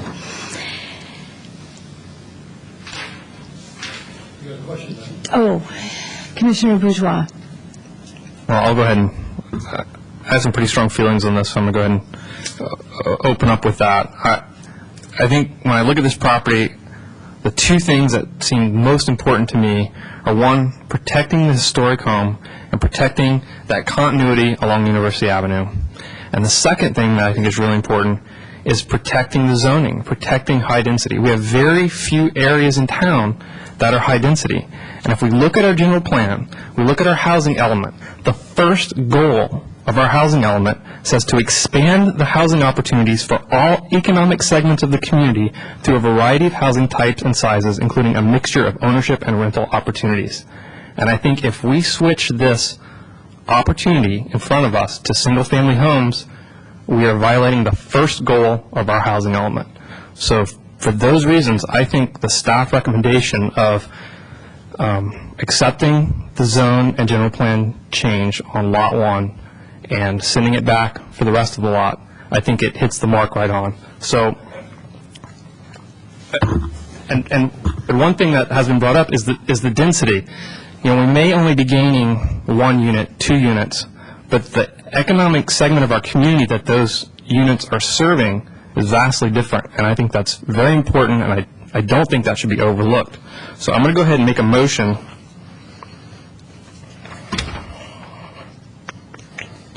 I'm going to move that the variance request and the general plan amendment and the variance request be denied, because I think whether you agree with me or not, I don't think we have the grounds to grant the variance. To have 3 5,000 square foot lots, you have to have 15,000 square feet, and they don't have it. So I don't see where we can make that variance. So I recommend that we deny the variance request, and that the general plan amendment and zone change be continued, and that we direct the applicant to revise the proposal to consist of 2-lot subdivision instead of a 3-lot subdivision, and that the general plan amendment and zone change would only apply to Lot 1. And that's my motion. We have a motion in front of us, Commissioners, from Commissioner Bourgeois. Do we have a second on this? Commissioner Sayoc? Actually, I will be seconding the motion, and I'd like to also share my thoughts on it. I strongly believe in preserving the home. I was on Historic Preservation Committee last year with the group that met with you, and we looked into the home and its preservation. We also looked at its reorientation, and to the speaker that talked about maintaining that continuity along University Avenue, that was extremely important to us, but what we had in front of us was an excellent design that the applicant has provided that showed a side elevation that was able to emulate the front elevation, so that as you're going down University Avenue, it does not break up that front facade. And so for that reason, the Historic Preservation Committee felt that a reorientation was acceptable. I do not believe that we have the findings for variance. For that reason, I'm seconding this motion. And I do like the alternative that staff has provided in preserving the house, retaining Lot 1, doing the general plan and zoning amendment on that, and then retaining the general plan designation as it currently is to provide, I guess, multifamily residential. And I understand there's a lot of discussion about single family versus multifamily, and there's a lot of strong feelings about that. People have feelings one way or the other. But given our housing allocations, which I take very seriously, I feel that this is the best alternative before us tonight. Commissioners, we do have a motion and a second for that motion, and I see 2 hands up. And you know what? I don't know who went first. Does it matter? Okay. Commissioner O'Donnell, and then Commissioner King. I'm not going to be supporting the motion. I believe we can make the finding. I will grant you it is a close question, but the language is because of special circumstances applicable to the property, including size, shape, topography, location, and surroundings. And I think this particular lot fits into its size, its shape. Is it difficult lot to satisfy the zoning or what we're proposing to do? I do believe that it is so close to the correct footage that in interpreting this language, one can perhaps be a little more liberal than one otherwise would be if you were not that close. So putting those 2 things together, I think you can at least find the variance. Now, speaking to Commissioner Bourgeois' position and Commissioner Sayak's position, I certainly agree with it in principle. However, I do think we're talking about essentially one house here, and people can say, well, one house is one house, and you can also say, as Commissioner Bourgeois said, we're talking about a different market. The difficulty I have is I think we should pay some attention to the neighbors, and I do think a single multiple dwelling unit in somewhat of a box is not a good addition to this neighborhood. I do think ABAG presents some real problems for us. We're not going to solve it tonight by 1 extra unit or 2 extra units. And therefore, if we can make the variance, and I personally think we can, then I think if we do pay some attention to the people who live there, that to me, in light of one, the 50-foot difference, two, the number of units we're talking about. If we're talking about 5 or 10 units, or some number, I don't know what it is, but this is very, very close. I think we have at least the latitude to do this. I'm not saying it's right, and I'm not saying that my position on that would prevail, but I have a clear conscience in saying that I oppose the motion for those reasons, and I do think we could go to the other side. So that's what I wanted to say. And then Commissioner Kane, followed by Commissioner Machici. I'm going to echo most of Commissioner O'Donnell's sentiments. We can do it, and if we did do it, the consequence comes down to like perhaps one unit. The special circumstances allowing us to do it, first off, I see it as a de minimis argument. The fact that we're off by 50 feet, that's 0.33% of what's needed that's missing. What's missing is 0.33%. That, to me, is almost a foolish consistency, given all the other corners that we cut from time to time for less special circumstances. Preserving that old house, I have an attachment to the argument because I remember in August, these parties weren't there. The architect was, but there were other people in there, and they had jackhammers and shovels. They were ready to go. That house was gone, and we saved it. And we're not just saving it, we're also restoring it. It's going to look better than ever when it's done. I'm sorry we have to turn it, but I am convinced we have to turn it to make the rest of the project work. Otherwise, I never would have agreed to turn it. Special circumstances, it's a transition project. We go into the apartments in Town Terrace. They don't exactly look like Bayview, but we transition into it by having that old gem on the corner, presumably a fine house next to it, and then another fine family house next to it, and it slopes up, and then it blends with the apartments. I don't think either we can ignore the neighborhood concerns. This is certainly a variance we can make, and I don't think we're saving a great deal with respect to the housing requirements if we go in a different direction. In other words, if we go in this direction, we end up with 3 single-family homes. They look fine. They're restored. They preserve. There's the transition. Whereas if we go the other way, we end up with a box to preserve a housing number. I think the payoff is with the first solution, not with the second. And I can't help but hope that that's somehow persuasive. I don't know that it's going to be, but I won't be supporting the motion as stated. And Commissioner Machici. Yeah, I would have given odds that I was going to go with the planning recommendations before I heard the evidence tonight, and before it became clear to me that the special circumstances here are starting to become overwhelming to me. So I'm not going to support the motion as I've heard it. And part of the reason is that A&S isn't part of this, but what I'm envisioning as issue is mass and scale, neighborhood compatibility, all the things we always look at once the A&S hits us. And just looking ahead, I see that as an issue coming forth. So I think, like Commissioner O'Donnell, that we can find special circumstances here to support the fact of going this way. So I can't support the motion as stated. Commissioner Bourgeois. I'd like to make one comment. First of all, you keep calling the multi-family unit a box. We don't have design. I mean, you can do a transition with a good design. So I think by saying, oh, we're going to have this nice 1-1-2 transition, it's going to be beautiful, or you get a box. I think it's a fallacy, and I think that's a misrepresentation of what could happen in the design phase at A&S. Second, I would like to hear what you guys think the overwhelming evidence for making the variance is. I mean, it's a rectangle and it's flat, and it's not 15,000 square feet. So I'm having trouble understanding what it is that allows you to feel like you can make that variance. So if you could just, any one of you could just explain that a little bit more to me, I'd appreciate that.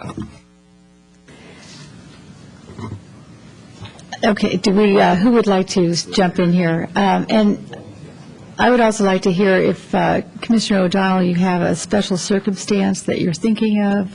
if we could hear that. I find it often a waste of time to persuade the maker of the motion why his motion is not correct.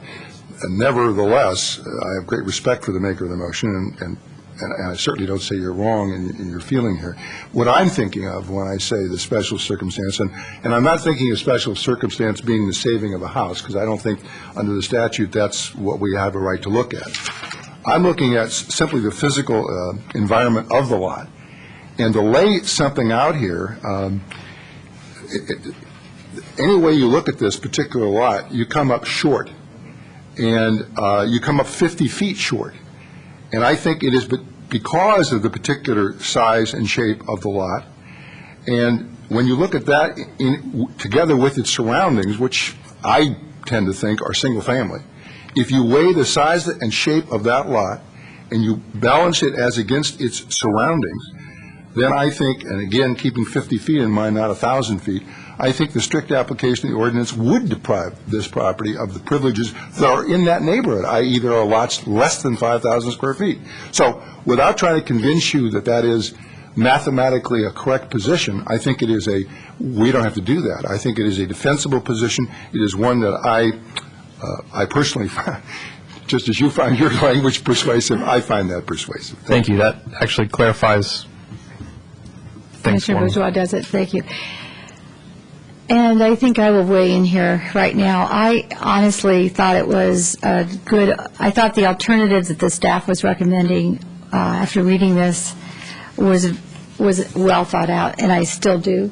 However, listening to the voice of the people today and the 50 feet and realizing that we could come up with a special circumstance has turned me, and I think when I say the voice of the people, I'm talking about the voice of university, because, first of all, thank you to the applicant for really going door to door and, surveying the neighborhood. That information was valuable.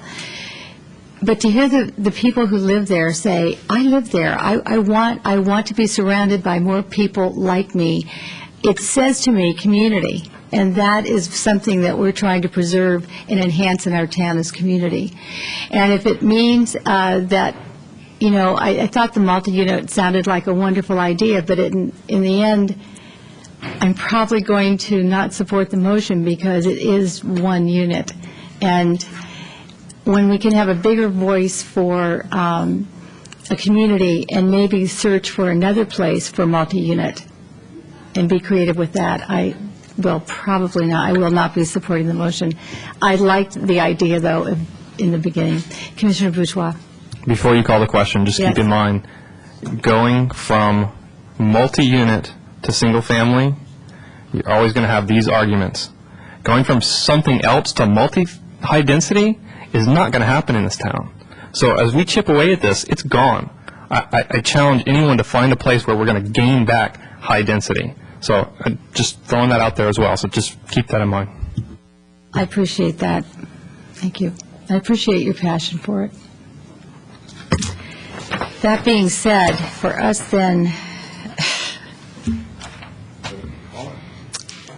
let's call. I'm sorry. Yes, we have a motion on the floor. Sorry. Thank you for keeping me on task. All right. All in favor, say aye. Aye. And opposed? Nay. Nay. And motion dies 2 in favor and 4 against. So, commissioners, we'll need another motion. Commissioner Kane.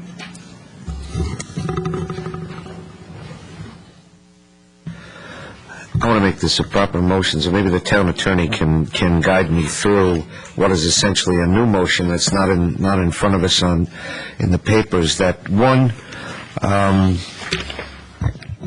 It is in the papers if you turn to page... That's going to make it easier. Page 7, if you look at the second paragraph, we gave you the alternative. Thank you. That we approve the variance and the subdivision applications subject to the attached condition. Let me look at that exhibit. Okay. Subject to the attached conditions in Exhibit 4 make the required findings and recommend that the town council approve the general plan amendment, determine that the zone change is consistent with the general plan, and recommend that the town council approve the zone change. And back to point number 2, to approve the variance because of the special circumstances as stated by Commissioner O'Donnell and myself. I have one other piece that I'd like to offer to this motion that I hope is acceptable. I'd also like to retain the A&S. I want to look at our finished product on this one when the house is turned and the other 2 houses are designed. I'd like that to come back to us, even if it's on a consent calendar, Mr. Suda, to move it along, that we look at it, we say it's okay, boom, it's gone. But I'd like to finish our work and tie the loop and seal the box. So I'd like the A&S to come back here and have that be part of the motion. Did I leave anything out? That's my motion. We have a motion to approve and a second as well. Do we need to have that repeated, Commissioners, the motion? Mr. Suda has that. Mr. Suda, would you like to? Would you like it repeated? I don't know, would you, Commissioner Stevens? No, they don't need it repeated. Okay. Yes, Through the chair, if I Mr. may, Spiegel? just to make it clear, since this is a somewhat different situation than usual, if you look at Exhibit 4, which are the conditions, and you look specifically at Condition 5, just so there are no surprises, that condition is that the variance approval and subdivision approval shall be deemed null and void without approval of the general plan amendment and zone change. And the reason that language is there is because the city council, not this commission, has the power to do that. And as such, if the city council were to choose not to approve the general plan amendment or the zone change, then the subdivision and the variance that you may approve tonight would be null and void. And I just want to make that clear because that's not, I just want to make that explicit because in the motion that's not explicit, but it is a condition that is not always in the set of conditions that you approve. Thank you. Okay, Commissioners, with that, I will call the, I don't think we have any more discussion on this, do we? Okay. I'll call the motion then. All in favor, say aye. Aye. And opposed? Nay. So the motion carries 4 and 2 opposed. That's Commissioner Sayoc and Commissioner Bourgeois. Okay, thank you very much, and good luck. Okay, I'm going to call for just a quick 5-minute recess. Thank you.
And audience, we're going to resume our meeting, and before I go any further, Commissioners, I'd like to introduce you, or reintroduce you to Mr. Dan Siegel, who sits in sometimes when Ori, our regular town attorney, is not here, and we'd like to welcome you and thank you. Thank you.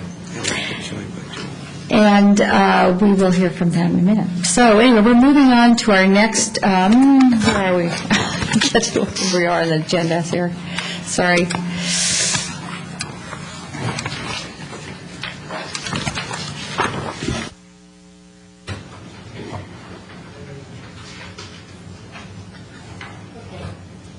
So we do have our new public hearing right now, and we have two items. And the first item is at 15997. I'm getting a feedback echo in here. Move it away. Move it there? Is that better? Yeah. Okay. I can hear everything I say now. I'll sit back here. How's that? Okay, so we're at opening the public hearing for application S-07-172 at 15997 Blossom Hill Road. Applicant is Osama and Cindy Nijma, and the application summary is for, what is it? Where are we? Requesting approval to demolish a single-family residence and to construct a new residence on property pre-zoned R18, APN number 523-25-031. And with that, I will call on Mr. Paulson, I think, for a report. Thank you. As you said, the subject property is pre-zoned R18, and the required annexation to the town is nearly complete. It's currently in the town council process. The property currently contains a 945-square-foot single-story home with a 525-square-foot detached garage. The existing parcel is 16,927 square feet. However, the owner is required to dedicate 7,760 square feet for a public right-of-way based on adopted plan lines of the town. As a result, the remaining parcel to remain will contain 9,167 square feet. As background, on November 7th of 2001, the Commission reviewed a proposal for a two-story house at 16041 Blossom Hill, which is two parcels to the west of this. At that meeting, the Commission directed the applicant at that time to construct a single-story home because they didn't feel a two-story home was compatible with the neighborhood. Although the Development Review Committee has authority to take action on proposals of this nature, staff forwarded this application to the Commission because we didn't feel that the proposed project was compatible with the neighborhood. The applicant's requesting approval to demolish the existing house and garage and construct a 2,931 square foot two-story home and a 698 square foot garage. The allowable floor area is 2,931, which they're maxing out for the house, and 824 square feet for the garage. The proposed home will be 26 feet tall, 26 feet 7 inches tall. The reason that staff doesn't believe the project is compatible with the neighborhood is that there are very few two-story homes in the immediate area. There's one, two doors to the north on Stephanie Lane, and the majority of the homes on the north side, which this property is located, are single-story. Additionally, the proposed home will have the largest FAR in the immediate area, and also given the previous direction from Commission on the home, two parcels to the west. And lastly, there are larger homes in the immediate area in terms of scale, but most of them are on much larger lots. Understanding these issues and concerns, the applicant chose to move forward and come before the Commission because they believe the second story is appropriate because in the general area there are a number of two-story homes, including across the street, as well as the fact that they are proposing a single-story frontage along the Blossom Hill interface. The applicant met with some of the neighbors in the surrounding area prior to the story poles being constructed. She received positive feedback at that time. However, once the story poles went up, the two neighbors immediately to the north wrote letters, which are in the staff report, illustrating their concerns with the proposed project. Generally, the concerns were a loss of views, the fact that they didn't believe the home was compatible with the neighborhood, and that the proposed home will be overwhelming when viewed from the property directly to the north of the proposed project. Staff also spoke with one other resident who expressed concerns, however, they didn't submit any written letter opposing the project.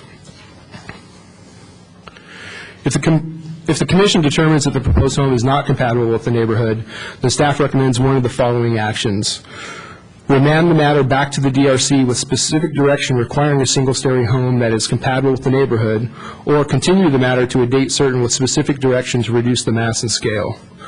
That concludes staff's report. We're here if you have any questions. Okay, thank you very much, Mr. Paulson. Commissioners, do you have any questions at this time? Commissioner Bourgeois? Thank you, Mr. Paulson. I have a question. We had a desk item of a shadow study, and so I'm just seeing this for the first time, but if I remember correctly when I was out there, the property to the north is fairly close to the property line, and I see that the shadow study has a large shadow going over to the north. Can you orient me as to, do you know where the position of that neighboring house is relative to that shadow? I tried looking. The shadow will completely impact the adjacent home. Okay, that was my feeling, but I couldn't see the outline of the neighboring home. Thank you.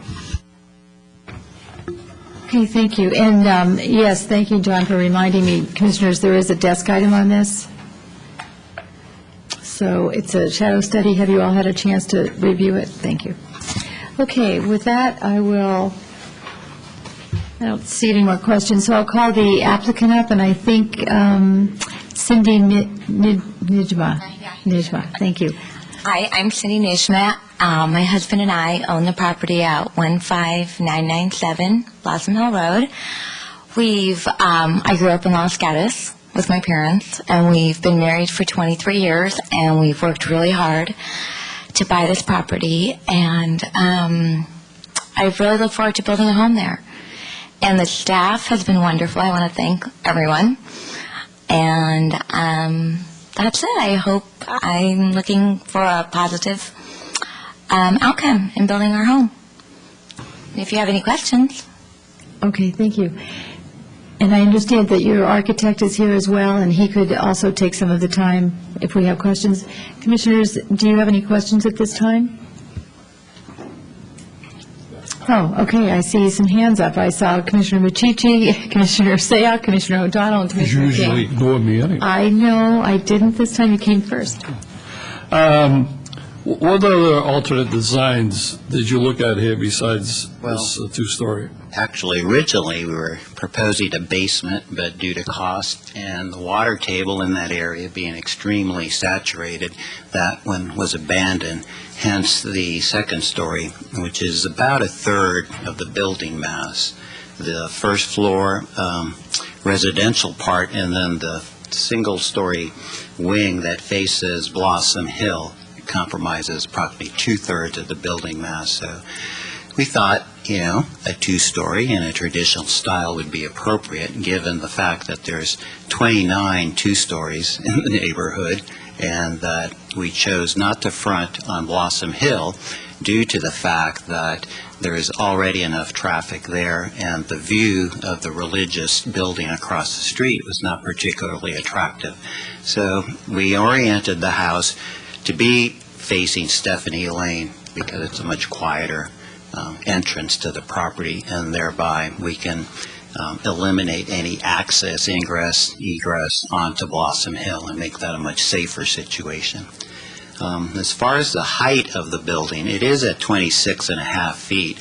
The parcel is completely flat, and doing a single story on there would have basically used up most of the building envelope. As Mr. Paulson indicated, there's over 7,000 feet of the existing property that's being turned over for road dedication.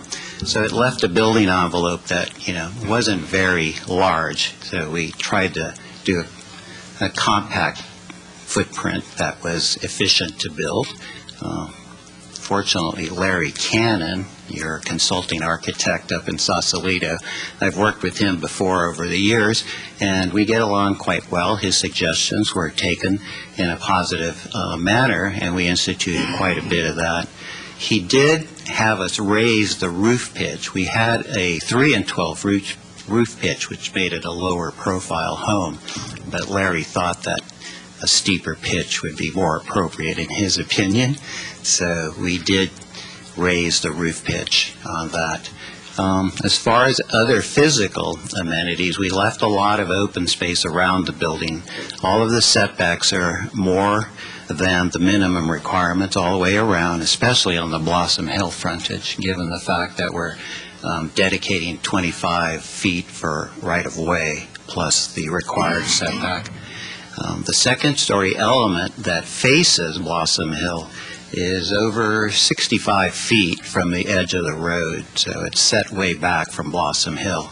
And we were aware of the policy of no 2 stories on Blossom Hill, but given the shape of the property being a corner lot and being fairly open, we felt that a 2-story could be supported on this property since it's not an infill lot, and I think it works well. It's sort of tucked into the left rear corner of the property, and as indicated in the shadow study, there are quite a few mature trees along the perimeter of the property on the neighbor's property, which do screen the house. The shadow study is a little misleading because the actual home is lower than the trees along the north property line, so it wouldn't really cast the shadow on the neighbor's property. It's quite well forested. Would you repeat it? Oh, excuse me, I'm going to just ask, let me interrupt for a second. Would you please state your name? I didn't. My name's Robert Aviles, Aviles, 4833 SoCal Drive, SoCal, California, and I've worked in Los Gatos for over 30 years. Okay, thank you very much, and excuse me, Commissioner Machucci. When you indicated you had problems putting a cellar in because of the water table and the other thing you mentioned, was that going down the full 6 or 7 feet? At what point did you find the water? Groundwater is 18 to 24 inches. 18 to 24 inches, yeah. So you could not do anything about sinking it in at all? Well, we originally designed it, but by the time it was costed out with all of the piping and the waterproofing, because basically we don't know where the water comes from, but there's a long history of saturated water right in that county area there. The neighborhood's in transition. There's quite a bit of the homes are being, remodeled or demolished in these county pockets. Okay. That's all I have right now. Yeah. So. Thank you. And we would have to do a hydrology study to, come up with specifics. But just by hand coring, we hit water at 2 feet. Okay. Thank you, Commissioner Bourgeois. Were you next? Commissioner Sayat, who was next? I actually did have a question. It was specific to the cellar, but he has answered it already. Thanks. Okay. Thank you, Commissioner O'Donnell. Most of my questions have been answered, but you said that in testing the depth of the water, you simply used a hand auger or something? Right, yeah. And you hit water at 18 inches to 2 feet? Yeah, in some parts closer to Blossom Hill was shallower. The farther away you got from Blossom Hill. Did you determine how quickly the hole would recover when you would take water out? No, we didn't do a perk test. That was going to be if the client was to pursue the basement, then we would contract for. Well, what I'm wondering is if you used a partial basement and you don't know the recovery rate, how do you know what the costs are? Well, typically the cost of a basement is $500 to $600 per square foot if we don't have to do any exceptional remedies for water. So given that that was the starting point and that we encountered water, it was basically not something that the client wanted to pursue.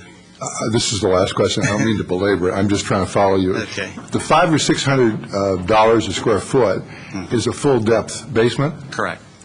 So I don't know whether you can proportionally adjust that for less than full depth or whether you do that or not. Yeah, we wouldn't know until we had surveys ordered. we'd have to bring a hydrologist in. Well, you're using a rule of thumb to say 500 or 600, and we often see in Los Gatos less than full-depth basements, and I thought there must be a rule of thumb in that, too. Well, Is there? the last one we did in Menlo Park came out at $600 a square foot. That was a 2,500 square foot basement. Thank you. Okay, Commissioner Kane. My question's been answered. Thank you. All right, fine. I don't see any other questions, and so at this time, I will have you sit down. I do have speaker cards on this, and then I'll have you come back up for a rebuttal. The first speaker card I have is Bernie Findley.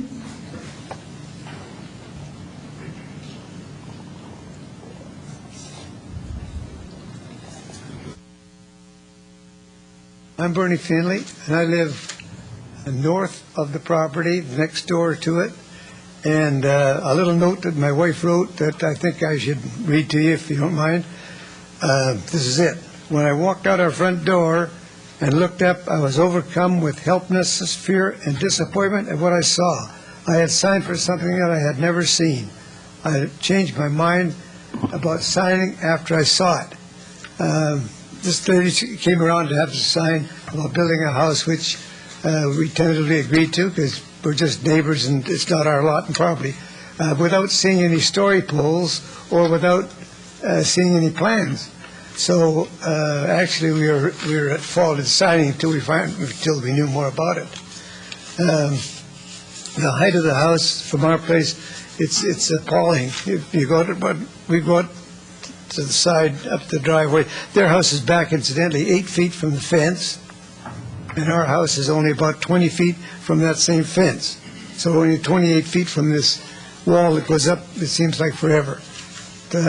So what I was thinking of, there's a possibility of reducing it to a one-story building, or maybe reversing the plan so that the high side is more towards Blossom Hill than it is towards our lot line. And they're going to be entering from Stephanie. They're going to change their address to Stephanie rather than Blossom Hill, so that it would be just as apropos.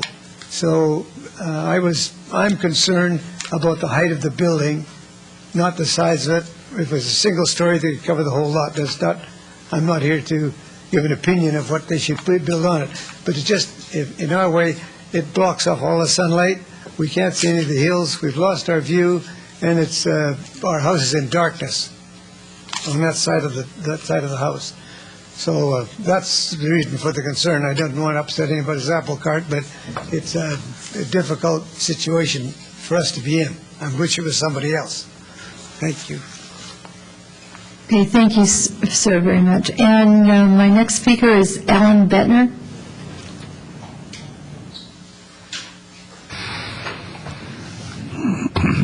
Good evening. I'm Alan Bettner. My wife and I live at 15990 Stephanie Lane, just down the street. When I heard that there was going to be new construction of a new home, I felt quite positive about this. And I actually saw Bernie and Nora's signature on this sort of like a petition. And it sounded like a great thing because the neighborhood would be improved and get this kind of benefit. About less than a week later, I saw this story pole structure, and I kind of asked myself the same question, is why didn't I see this before I signed this the signature list? And I feel that the size of the structure is larger and not consistent with the homes along Blossom Hill. I would like to see a structure that has a lower roof line. I think that the view that we have is blocked by the structure, which was a surprise to me, so I didn't think that would be the case. We do have a two-story home, but we're quite a bit lower than Blossom Hill Road, and we also designed it with a lower type roof line so that it wouldn't be so imposing to others around us. So that's my my main concern, and I'd just like to voice my opinion about this in front of the public and get the opinions of others before I vote on this, and I've requested that my signature and my wife's signature not be considered until I hear everyone's opinion tonight and the opinion of the committee reviewing it. Thank you. Okay, thank you. Do we have any of the speaker? No. Thank you. Vicki Felock?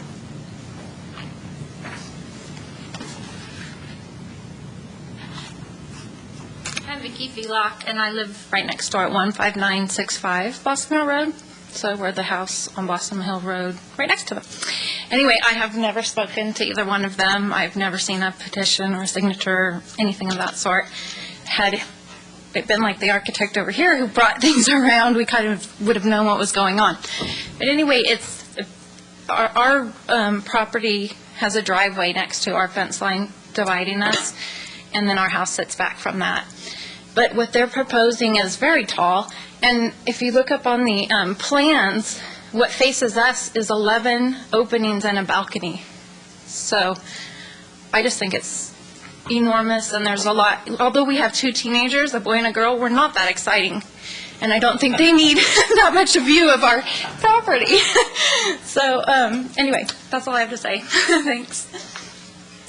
Okay, do we have questions? I don't see any. No, that's all right. Thank you very much. All right, I don't have any more speaker cards. Oh, well, okay, Citizen Ray. You're always surprising me. Well, I never know the last moment when I'm going to speak. I see.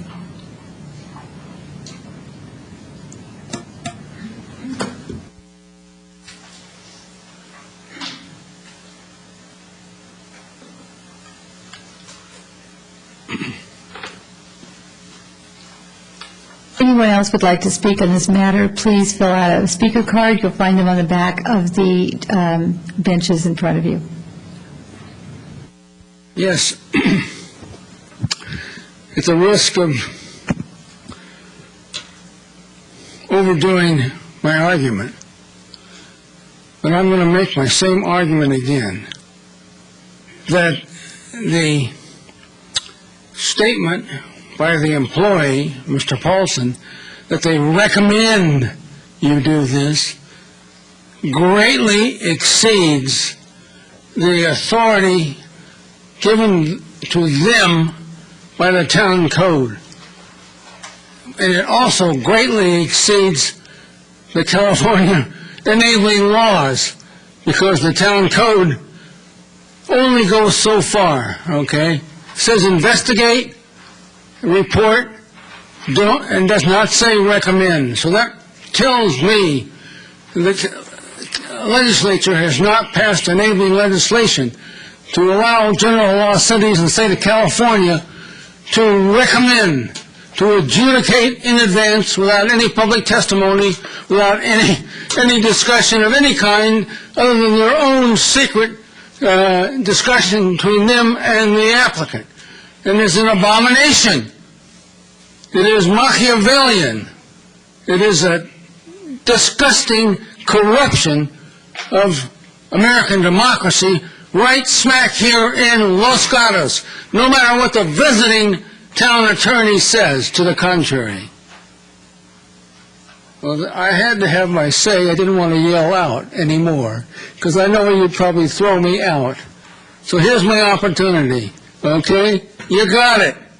Thank you. Through the chair. Yes. If I may, just for clarification of the record, we're certainly comfortable that staff has the authority to make the staff report that they did. And as staff pointed out, in fact, pursuant to town codes, this decision could have been made at the staff level and was brought specifically to the commission for the commission to decide. This decision could have been made at the development review committee level, but has been brought to the commission for decision. May I rebut that? No. No, you cannot. Thank you, Citizen Ray. Citizen Ray, that's, I hate to issue another warning. Seal Bettner. And do I have any other cards? Okay. Hi, I'm Seal Bettner. I don't have a whole lot to add to what people said tonight, but I would like the commission to hear we are a very tight neighborhood. We have been together a long time. We celebrate events together. We've often talked about, but never got around to having a block party. But we really enjoy each other's company, and we're very supportive and neighborly. We look out for one another. We help one another. Not everyone on our block is a homeowner, but we're cordial to them. And we were cordial to these people that are appealing for this home. I'm an architectural designer, not a licensed architect, but I do help people with remodels and such. And when I saw this plan, it was clear to me that the house is way out of scale for the lot and the surrounding neighborhood. I know I do have a two-story home, but I was very careful to be considerate of the neighbors, to not cast shadows on their property, to not be overwhelming to anyone's view. In fact, our next-door neighbors originally were supposed to build before we did, but they're still waiting. So I would like to see this home either scaled down or moved a little bit closer to Blossom Hill, because the neighbors directly north, the Finleys, are very, very upset about this. It is overwhelmingly overshadowing their property.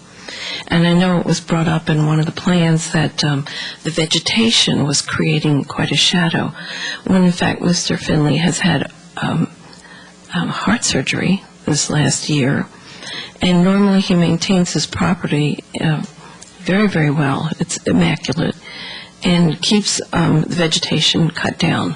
He is not able to do that at this time. And of course, they're on a fixed income, so they can't afford to hire people to do this kind of work. But rest assured, he will get to it. He's got more energy than a lot of us, and he's a wonderful neighbor, and his wife is as well, and I really do not want to see them harmed in any way. They're good neighbors. They'll be good neighbors to the new people, but we just would like to see them consider reducing the impact of this house on the neighbors, both beside them and to the north of them. Thank you. Thank you very much. Any questions, Commissioners? I don't see any. Thank you. Okay, and with that, I will call the applicant back up, or so there'll be either Ms. Ninja or Mr. Abilis, sorry.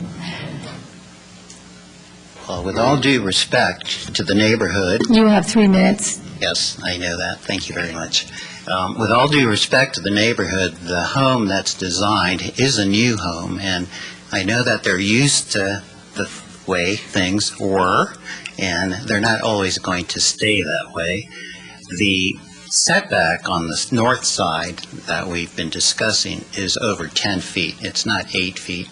The height of the wall there is a typical two-story wall. We designed the roof on the left and rear to be a hip roof to allow for the sun angles to get down and in through there. The trees along the north property line on the neighbor's property are of significant size that the city arborist included those in our tree survey. They're substantial trees, and they do grow over 25 feet. The house is 26 feet at the ridge, not the hip at the plate. That's 20 feet. So given all of the development standards, the house is completely designed well under the development standards. We're willing to work with the neighborhood to address their concerns, but it's not out of character with the neighborhood. There's over 32 stories in the neighborhood. The fact that there's two stories at least on Stephanie Lane, and that's been documented by their owners. I don't see, how someone who lives in a two-story can say that their two-story is fine, but the new one is not. That's all. We're willing to work with the neighborhood, but we don't think that the house is incongruent with the neighborhood, the texture of the neighborhood, or the fabric of the town. Thank you. Thank you very much, Mr. Willis. Commissioner Bourgeois. Thank you. I was just curious, when you throw out the number of 32-story homes in the neighborhood, how are you defining neighborhood? And Well, how do you define a neighborhood? The town does not have a definition. I know, that's why I'm asking how I you... drove all through the neighborhood on both sides of Blossom Hill, Roshan Court, Roshan, all of the Linda.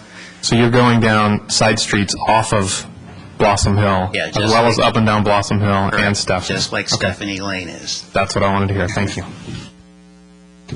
Okay, Commissioner Nachichi? Excuse me, in the standards that are, I have to ask staff a question, standards that are being developed right now, were they reviewed with the architect as far as the new definition of what homes should be compatible? The 2257 or whatever it was? No. That was not reviewed with him, so he was not aware of that. Okay, thank you. I have a question to the applicant. Yes, go ahead. Been trying to work out the mathematics here, but I thought I'd ask you. The building envelope, forgetting what's there now, the actual building, but You mean the footprint of the house? how much of a building envelope could you have had in square footage if you didn't go up? I mean, subtracting out the setbacks and so forth, what was left We're after the 97? regulated by the floor area ratio, so the building envelope size is irrelevant. I didn't ask you that. I'm going to ask you is what it is right now. Well, probably close to, what, 4,000, 4,500 Okay. square feet? I mean, It's approximately 3,800. So one of the choices you may have had, rather than an issue with the size and mass here, is exceeding the FAR to see if we might approve something like that. well, we did, but that was rejected by staff initially. Was rejected by staff? Yes. Or suggested that you may not do that? They said we had to reduce the size of the home. Okay. Thank you. Commissioner Sayak? Did you look at any alternatives of just a one-story home, considering that it sounds like the building envelope allows, regardless of the FAR, which I wouldn't support exceeding, it sounds like the building envelope itself would allow you to build a one-story home larger than what you have as a two-story in Yes, terms of footprint? Theoretically, that's correct. So did you Some consider and did clients- you design a Some home? clients like two stories and some clients like single. I understand that. My question, though, was did you design an alternative that was one story? No. Okay. Excuse me, Commissioner, okay, yes. because I'll forget. I don't think. All right. Commissioner King, would you defer to? Yes. Yes. I wonder if staff would comment on this rejection of, because FARs can come before us. I wouldn't understand why that would necessarily be rejected. The issue with the FAR was the FAR calculation that was provided was wrong. So the house, from its original size, had to be reduced to comply with the FAR. Right, but an applicant's got the right to come in and ask for a variance on the FAR. They can apply for an exception, yes. We Right. typically don't recommend that to anybody. Right, but you don't outright reject it either. You may not recommend it, but you can't outright reject it, right? That's correct. Okay. Thank you. And so, Commissioner King? This is first to staff and then perhaps to the applicant. In reading the staff report, I don't find any reference to the general plan regarding demolitions. And it just sounds like we're going gently into that night yet, but once again, the general plan under preserve and enhance existing community and neighborhood character and sense of place says avoid demolitions. If allowed, however, the replacement house should be similar in size and scale as the original and maintain the neighborhood character. And I haven't heard anything from the applicant yet that would cause me to disregard this prohibitive statement. The proposed house, unlike the house to be demoed, two-story versus one, and the square footage is over 300% larger than what's there, and I don't find that to be similar. So if in fact that wasn't, I didn't miss it, it's not in the staff report as a position per se, is that correct? Yes. So I would then turn to the applicant and say, were you aware of that language on demolitions and preservation of a neighborhood? Well, I was aware of the demolition requirements for buildings and the structural reports that are required to justify the demolition. So we went through that process.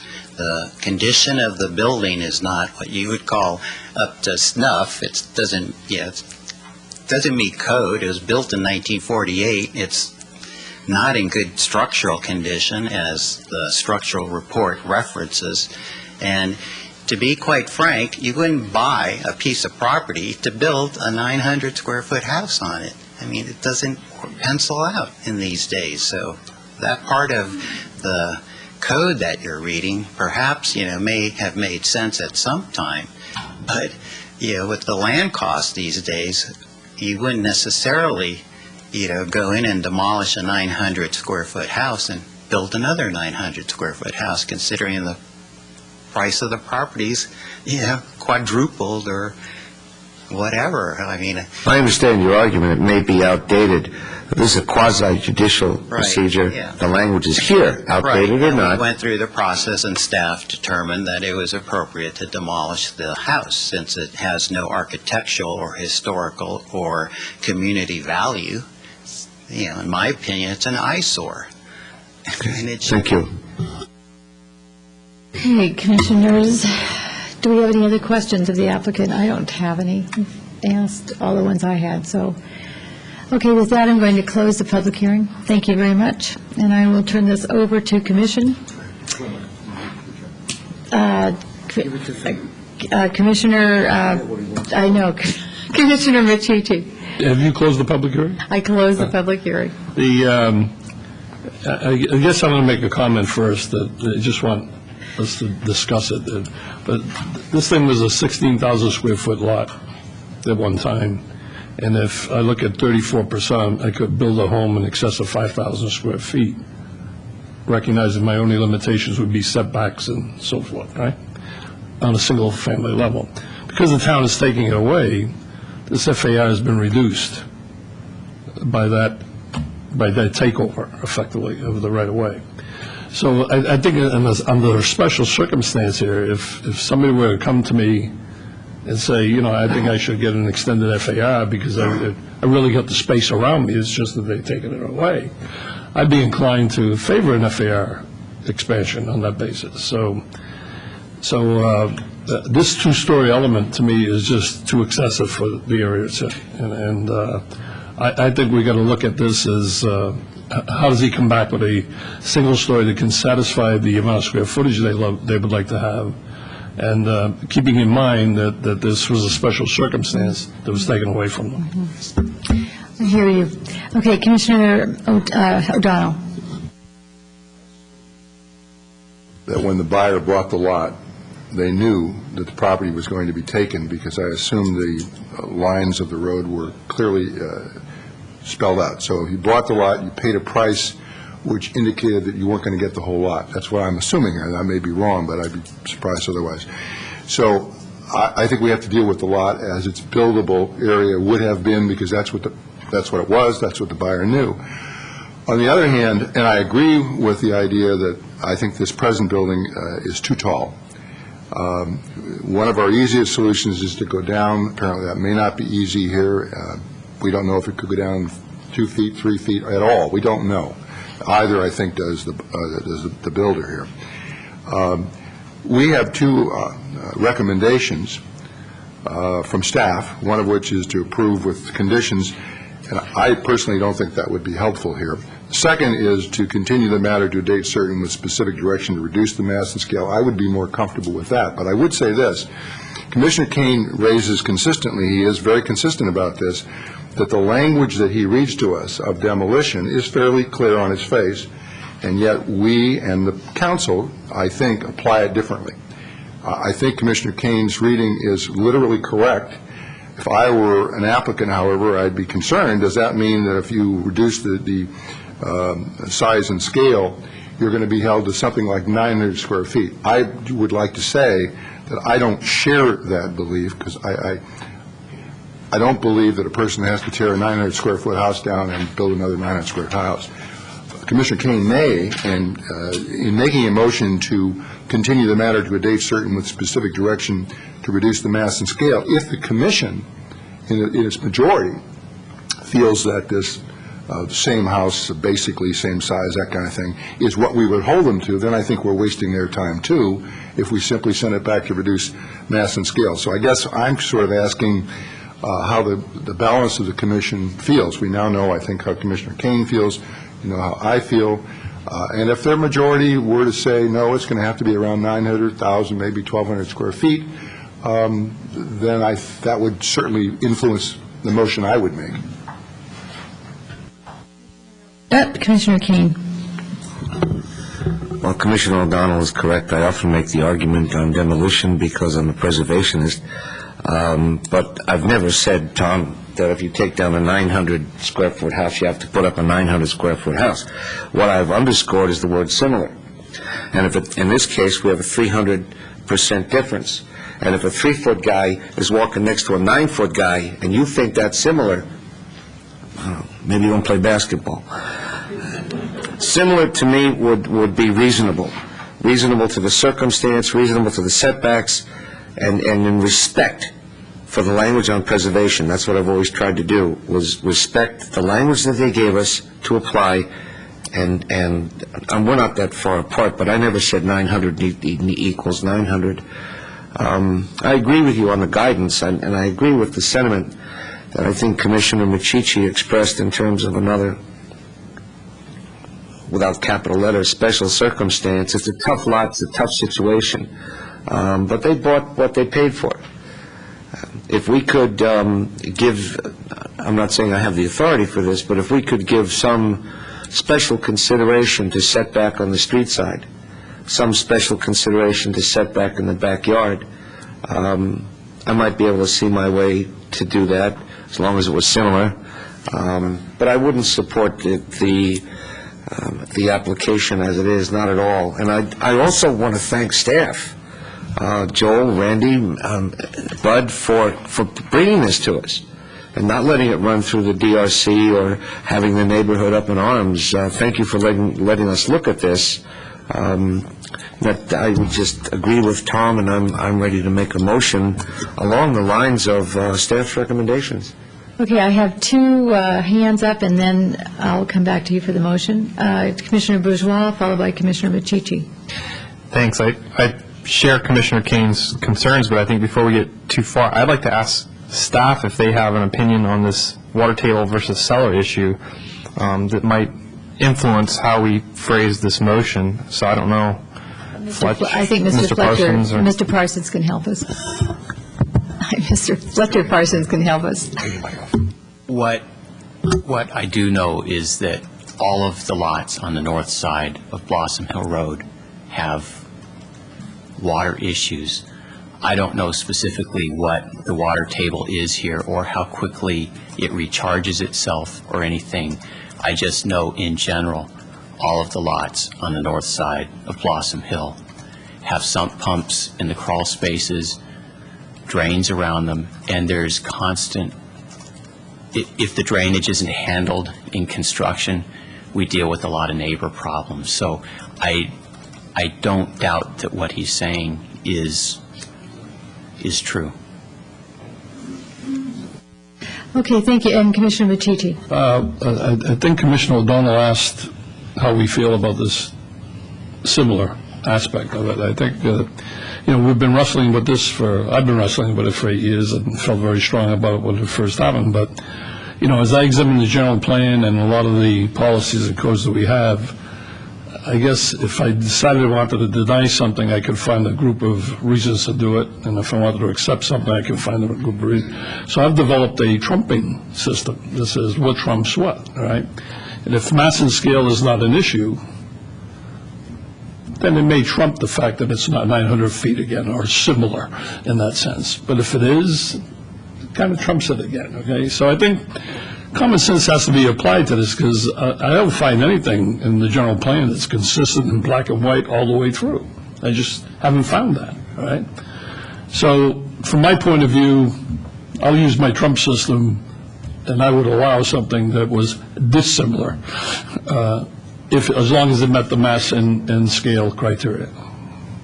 I would just weigh in that I would probably go along with that, in that I think in this case, it's compatibility over everything. Well, no, I didn't say the existing one was compatible. Right, that's what I'm saying. And so that would speak to the mass and scale. So if we have to go build a bigger house, Commissioner Kane, we might have to do that.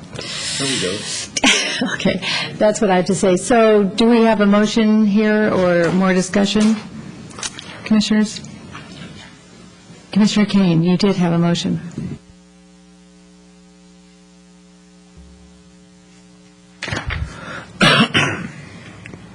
I move that we deny the application, and that... No. You're going to continue, yeah, we're going to send it Deny the back? application well, if I... You have two. You can't do both. No, my intent is to continue the matter to a There date you certain go. with specific Number two. direction. Thought we had to deny that initially to get there. No. I move we continue the matter Thank you, Commissioner Kane. to a date certain with direction to reduce mass and scale, and I'm open to additional pieces of advice on what the applicant needs to do. I would second that. Commissioner O'Donnell, thank you. I'd like to comment on that, because Commissioner Kane has said, I think correctly, it would be helpful perhaps to specify a little bit to help the applicant. I hear some unanimity in saying that nobody's holding you to identical square footage and that kind of thing, but it is our perception of the neighborhood that single families, notwithstanding your view of neighborhood, is the more predominant area of how we're perceiving the neighborhood. Therefore, I think we're saying that the house should have a size and bulk which is more similar, perhaps not identical to, a single story. We're leaving that open for you, but it is important to us that if you come back with that, it is the kind of thing where substantial changes have been made to reduce the bulk and mass of the house. And I would think that's a reduction from second story to a single story. But it depends how you do it. And you've got the ground problems that you've talked about. So we're not telling you how to do it, but I think we are telling you we're trying to help you by continuing the matter to a date certain as opposed to simply denying the application.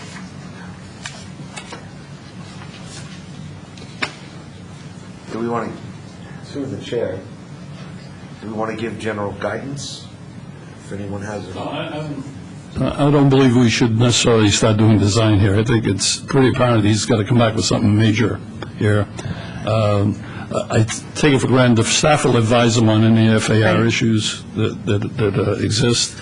I think they've got to look at it themselves. If it means giving up 3-car garage for 2-car garage, that's their decision, and then to get more square footage and so forth. Discussion. In discussion, Commissioner Kane. I would just like to underscore the staff's concern with the FAR. It's just way out of line with the rest of the neighborhood. That'd be part of my advice, is to pull that back, not be number one, but to reduce the .32, which is way out of line with any kind of average or consideration for the neighborhood. Although maybe considering any special circuit, let's just see what we get back here. Before we do, I'm going to open the public hearing just to, we need to continue this to a date certain. You don't have to open the public hearing. Oh, for the, I was going to ask the applicant. Yeah, you don't need to open the public hearing. Okay. Just, I think the question for the applicant would be if this is going to be continued to a date certain, and the reason to do that is for noticing reasons and for ease of all involved, when would be a good return time for you and the owner? We obviously want to do that on a schedule that works for you. Well, I would like to speak with staff to get a little bit more of a clear, picture of what mass and bulk means other than height. Because we can take the height down, that's easy to do. But after spending 2 months with Larry Cannon's comments, it's ambiguous. Everybody has a different version, so if we can meet with Joel and someone and get some parameters, I'm sure that you will be doing that. maybe a Mr. month Suter? or 6 weeks from now.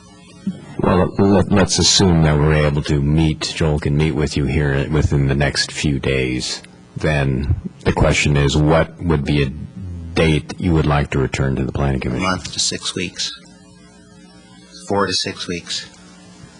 That I'd have puts- to, meet, consult with the owners, come up with a new design if that's what it's going to take. Would be March 12th? March 12th. March 12th? That's fine. That's 6 weeks. Okay, I mean, if thank it you. turns out that That's- it's a matter of just reducing the height, that's easy to do. Okay. Well, we'll see you back on March 12th then. Thank you. There's been no vote yet. That's true. We may not. I have discussion. Okay, one second. Did you have another comment, Mr. Suda? I want to just confirm what staff heard about the Commission's direction. And what I heard is that the Commission is significantly concerned about the mass and scale of this house, very concerned about the second story, in particular, has a strong preference for a one-story home, although you have not closed the door on that. Your preference is that it be a one-story home. My preference is the compatibility is the issue, and that does affect the mass and scale, so yes. And I see a nodding of heads of yes. Okay, Commissioner Kane. I wanted to say to staff, we're talking about the intent of sending this back to you. I support all of your concerns, and they need to be addressed.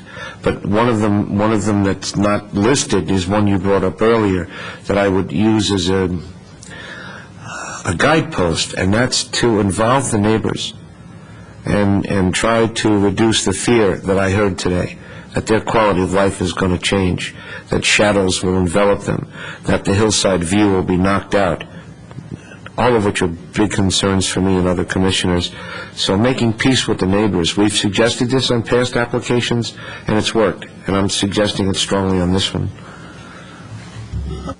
With that, Commissioners, I'm going to call for the vote. So all in favor of approving, continuing this to March 12th, please say aye. Aye. Aye.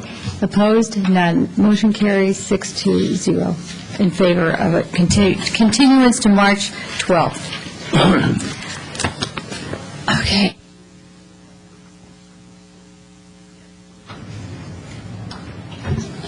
And as Mr. Suda points out, that because it's been continued to March 12th, there will be no additional notice given out for the meeting of March 12th. And so you should put it on your calendars if you're interested in this item. Certainly feel free to call Town Hall at any time, ask for Mr. Paulson, and he can give you an update on the project. Okay, Commissioners, do we need another break, or are you okay to go on? We're going to get ready to go on? This is going to be a long one. You might Yeah. want to give another break. Should we break in the middle? Okay. No, he's fine with it. Okay, No. I got a pitot tube here. all right. Okay, good luck to all of you over there on Stephanie Lane. Thank you very much. We're going to continue with our meeting, and we have item number 4, which is application. Where is the application? This is, that's not. It's application 115 North Santa Cruz Avenue and 1112 Wilder Avenue, asking for a negative declaration ND-07-10. I'm going to read all these. This is going to be long. Subdivision application M-07-005, general plan amendment GP-07-01, zone change Z-07-001, continued architecture and site application S-07-019, conditional use permit U-07-020, variance application V-07-01. This is requesting approval of a lot line adjustment, a general plan amendment from medium-density residential to central business for a portion of the parking lot parcel, a zone change from R1D to LHP to C2 LHP for a portion of the parking lot parcel, conversion of an existing fine dining restaurant into a smaller fine dining restaurant on the first floor and office space on the second floor, 2 new detached commercial buildings, modification to the exterior of the existing commercial building, and conversion of the existing parking lot which fronts on Wilder Avenue to a residential lot on property zone C2 LHP and R1D LHP. There's no significant environmental impacts that have been identified as a result of this project, and a mitigated negative declaration is recommended. It's APN number 510-17-065 and 071. I believe this is the longest, the most applications I have been privileged to in the 6 years I've been serving on the commission. And with that, I will turn this over to Sandy Bailey for a report. Thank you, Madam Chair. As you said, there are a lot of applications involved with this site, so therefore my presentation will be a little longer than normal. And for the assistance of the general public, we have on the overhead kind of a description of all the projects that are involved, and I'll kind of reiterate what Chair Talasfort had in describing the applications. The project site consists of 2 parcels, 115 North Santa Cruz Avenue and 112 Wilder Avenue. The North Santa Cruz Avenue parcel is designated as a historic landmark site and is occupied by the Travis Restaurant and Lounge. The Wilder Avenue parcel is located within the Almond Grove Historic District and is developed with a parking lot that provides parking for the restaurant, and it also has a trash enclosure. An alley runs between the 2 parcels. The applicant is requesting approval of several applications, which are as follows. A general plan amendment to change the land use designation for a portion of the parking lot parcel on Wilder Avenue, and this consists of 3,871 square feet, and the change will be from medium-density residential to central business district. A zone change is proposed for the same portion of the parking lot parcel from R1D LHP to C2 LHP. A lot line adjustment is proposed to reflect the general plan amendment and zone change.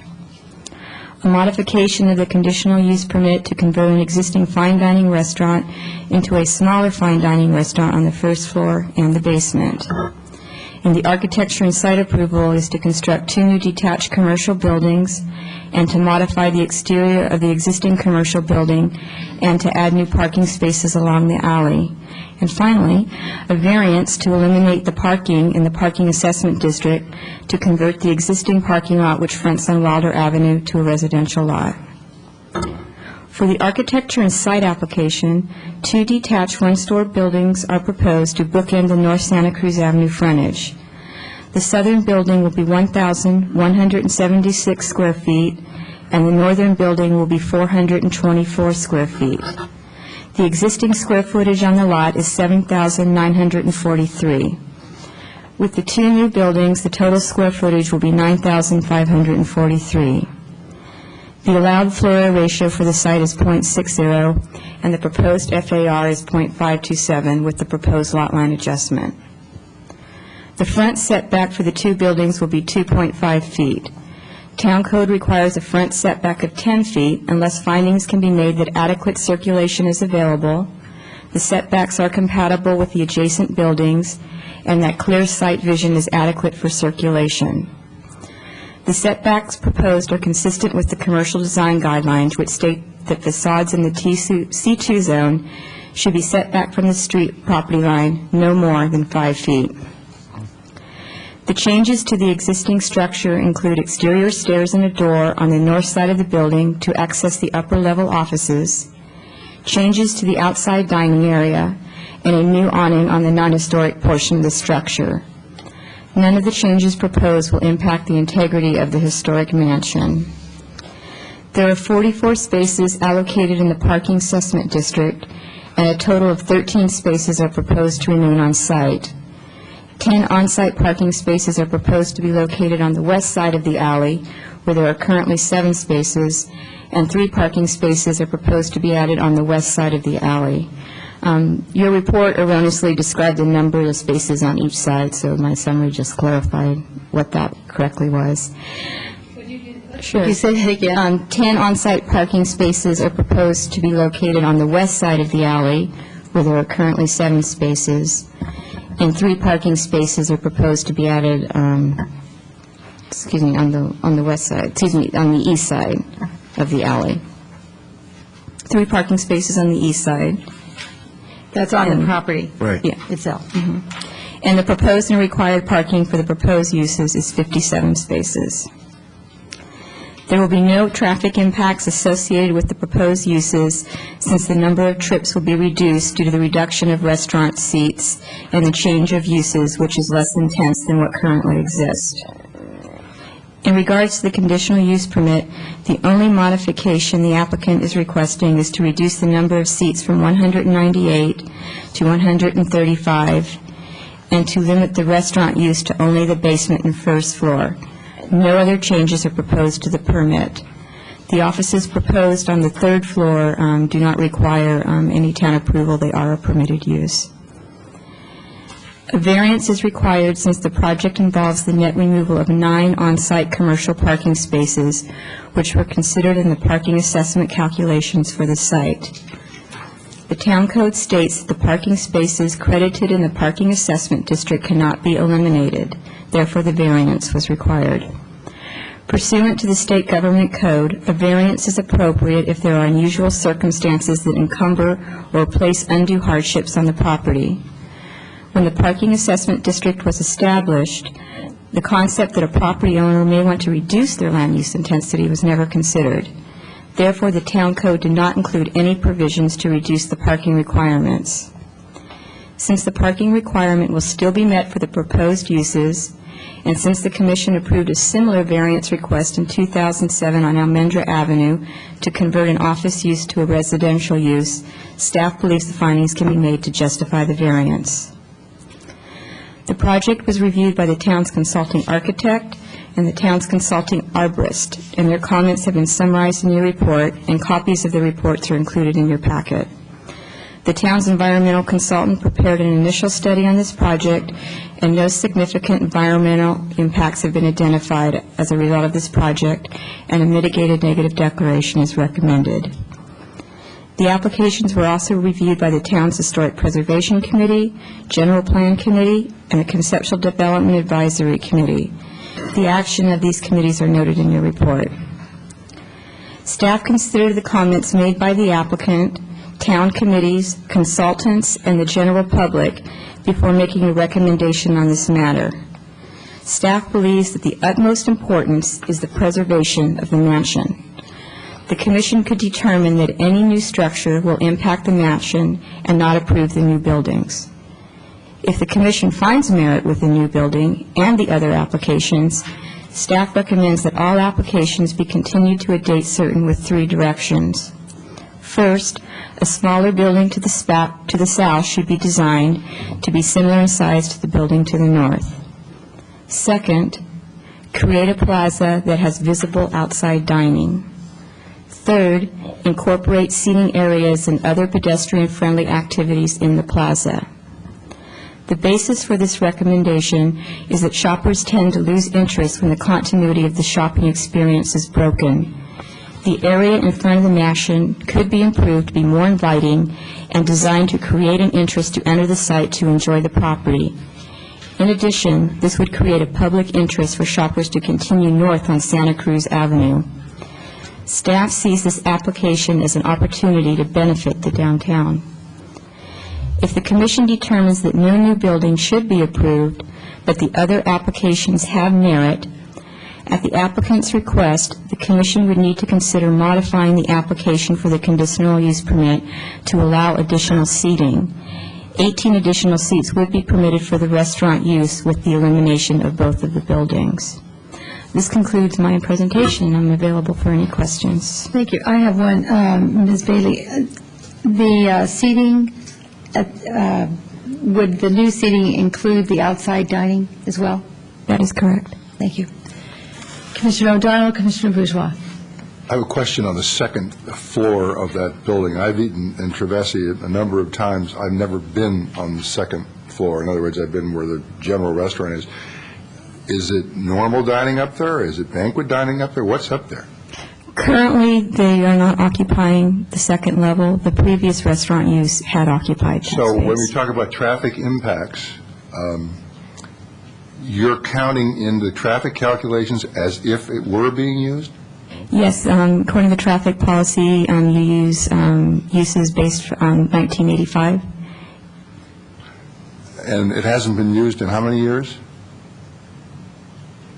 I believe it's been about 3 years since it was used. So under the traffic policy, the applicant gets credit for the currently approved uses on the site, which in this case is a restaurant that has seating on the first and the second floor. But if you determine traffic, you determine actual traffic counts, I would assume, and if there is nothing going on up there, it is not generating traffic. And it hasn't generated traffic. I think 3 years sounds kind of short, because you remember when they shut down for a year and then they limped along trying to keep their use permit for a period of time.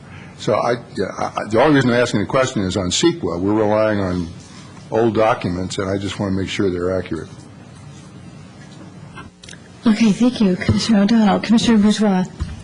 2 questions. If the 2 buildings get eliminated and we have 18 additional seats and we lose the parking lot on Wilder, do they still meet their parking requirements? Yes, they would. Great. And secondly, I had a question about historic preservation. Staff report says the 2 proposed detached structures would be acceptable as determined at HPC. I guess it was my understanding that it was deadlocked and they decided to forward it to planning. I just wanted clarification on the votes. I believe this was before HPC twice, and not being a part of those meetings, just wanted clarification on that. The motion was to forward it. They did feel that 2 buildings had potential, but as the report states, that it was questionable that the size of the buildings, the style of the buildings, should it be a more conservatory style, and those types of issues. And maybe Phil could reiterate more on that. Okay, thank you. And with that, do we have any other questions of staff? Okay. With that, I'd like to call the applicant up and remind the applicant, I don't see a card, so would you please fill a card out? Mr. Lee? Oh. Yeah, you forgot, just before you leave tonight. Would you like me to do that right now? Or No, I would like you to do that when you leave tonight. Okay. Or before you leave tonight. Okay, thank you. But please tell us who you are. Yes, John Lean, I'm the architect for the project. As you have just heard at length, this is a multi-part project. It's a complex project of many pieces. I'm going to keep my opening comments brief in the interest of time. My client and the co-owner of the project would like to speak with you as well. So in that interest, I'm going to speak only about the architecture and site portion of the application. I think the other parts are fairly straightforward. Okay, and you'll have 5 minutes, I understand. and then they'll have 3 unless they want to take part of your 5 minutes. Okay, I'll do this as quickly as I can. 5 total. As I said, I'd like to speak. I'm going to. It is. Yeah, I am clear about that. It's 5 minutes total? Yes. Yeah, thank you. Does the time count while you're talking as well? All right, put it back 5 seconds. Thank you. I'm going to speak to you just about the issues raised regarding the architecture and site portion of the application. We've been at this for 18 months. We've been to a number of committees. We've got great help and advice from all those committees. I think we've incorporated everything, all the comments that were given to us, historic preservation, Larry Cannon, and of course staff comments. I'm not going to recite these verbatim, but in my letter of justification, I list those parts of the land use element of the general plan and the community design element of the general plan, and practically everyone, certainly everyone that I listed here, but practically everyone that's listed in those elements, goals and policies in those elements, apply directly to this project. And I am certain that this is going to be a benefit to the town in many ways. On page 5 of the staff report, it recites marketing studies that have shown that shoppers quickly lose interest when there's discontinuity along the line of storefronts, and that's the situation we have here. This is a grand old mansion with enormous historical and cultural importance to the town, and yet it is an artifact from an earlier time when the whole street was lined with these buildings, and for that reason it changes the pattern, it changes the cadence of the shopping experience as you move down the street. And I believe what we're proposing to do in that front yard is going to remedy that situation by essentially bridging that long gap between the last commercial space and the Bank of the West, and at the same time set that jewel of a building, the Coggeshall Mansion, in a setting that it deserves, that will also create a charming public outdoor space just off the street. It will entice shoppers to continue down the rest of North Santa Cruz Avenue and provide a marvelous outdoor dining experience as well.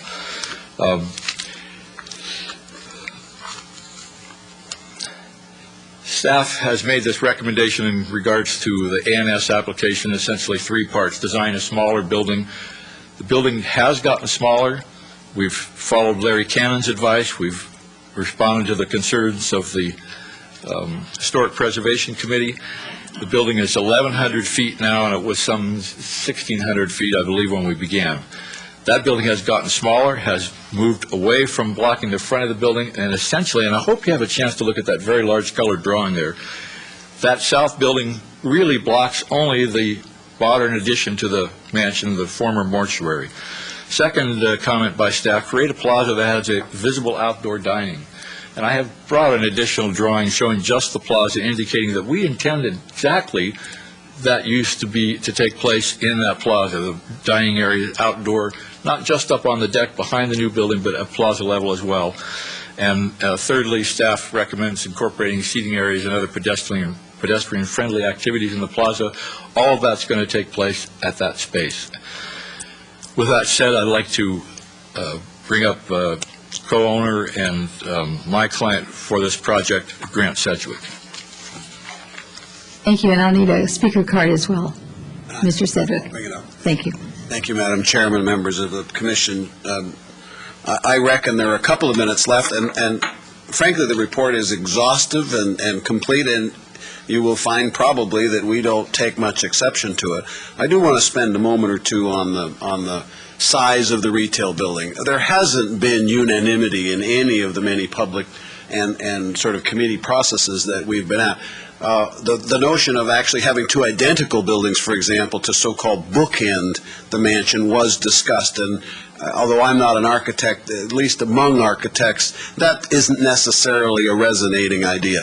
The fact that this would be a more elegant solution if the buildings were not identical, perhaps compatible, and perhaps borrowing in some ways the color or maybe the materials, but not overly so from the mansion, as a way of sort of keeping them subdued relative to this highly embellished historic building. We've heard all these thoughts, but the notion of making it smaller for the sake of smaller, let me say that I'm sort of wondering why we're doing this at all. I mean, it's 18 months, it's 17 different applications for a very, very small project. But we don't underestimate the sensitivity of the building. We intend to own it for a long time. We've owned it, by the way, Commissioner, about 2 years, and they did close the restaurant when we bought it. So that's the answer to your date is about 2 years, but it was only limping along, as someone said, prior to this. If you've had a chance to visit the Trevice restaurant and seen the exquisite way they've renovated the interior of the building in a way that's completely compatible with the food service and quality, I think you'd get a hint of the effort we intend to make to do this well. Thank you. Thank you. I'm sorry I went over time. Well, that's all right. Stay there, please. And Commissioners, do you have any question of either Mr. Sedgwick or Mr. Lean? Commissioner Sayoc. My question is for Mr. Lean. Okay. You had mentioned in your statements about this marketing study, and it actually jogged a question that I had earlier that I forgot to ask of staff. This marketing study, could you talk to me a little bit more about it? Is it, I'd like more information. Is it a study specific to shopping malls? Is it a study that looks at hometown characters? Some more information would be helpful.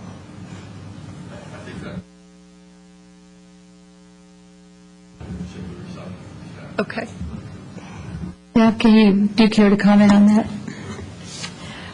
There were two different parties that staff is aware of. Is Michael Friedman is one person, and Paco Underhill.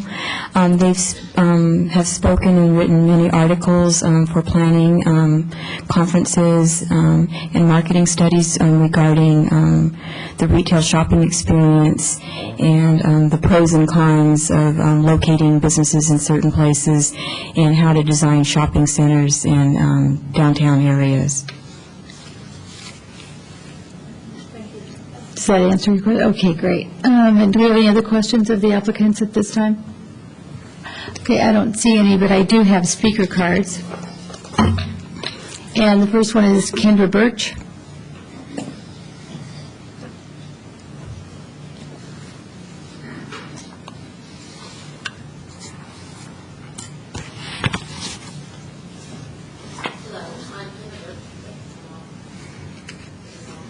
Oh, no, I don't think so.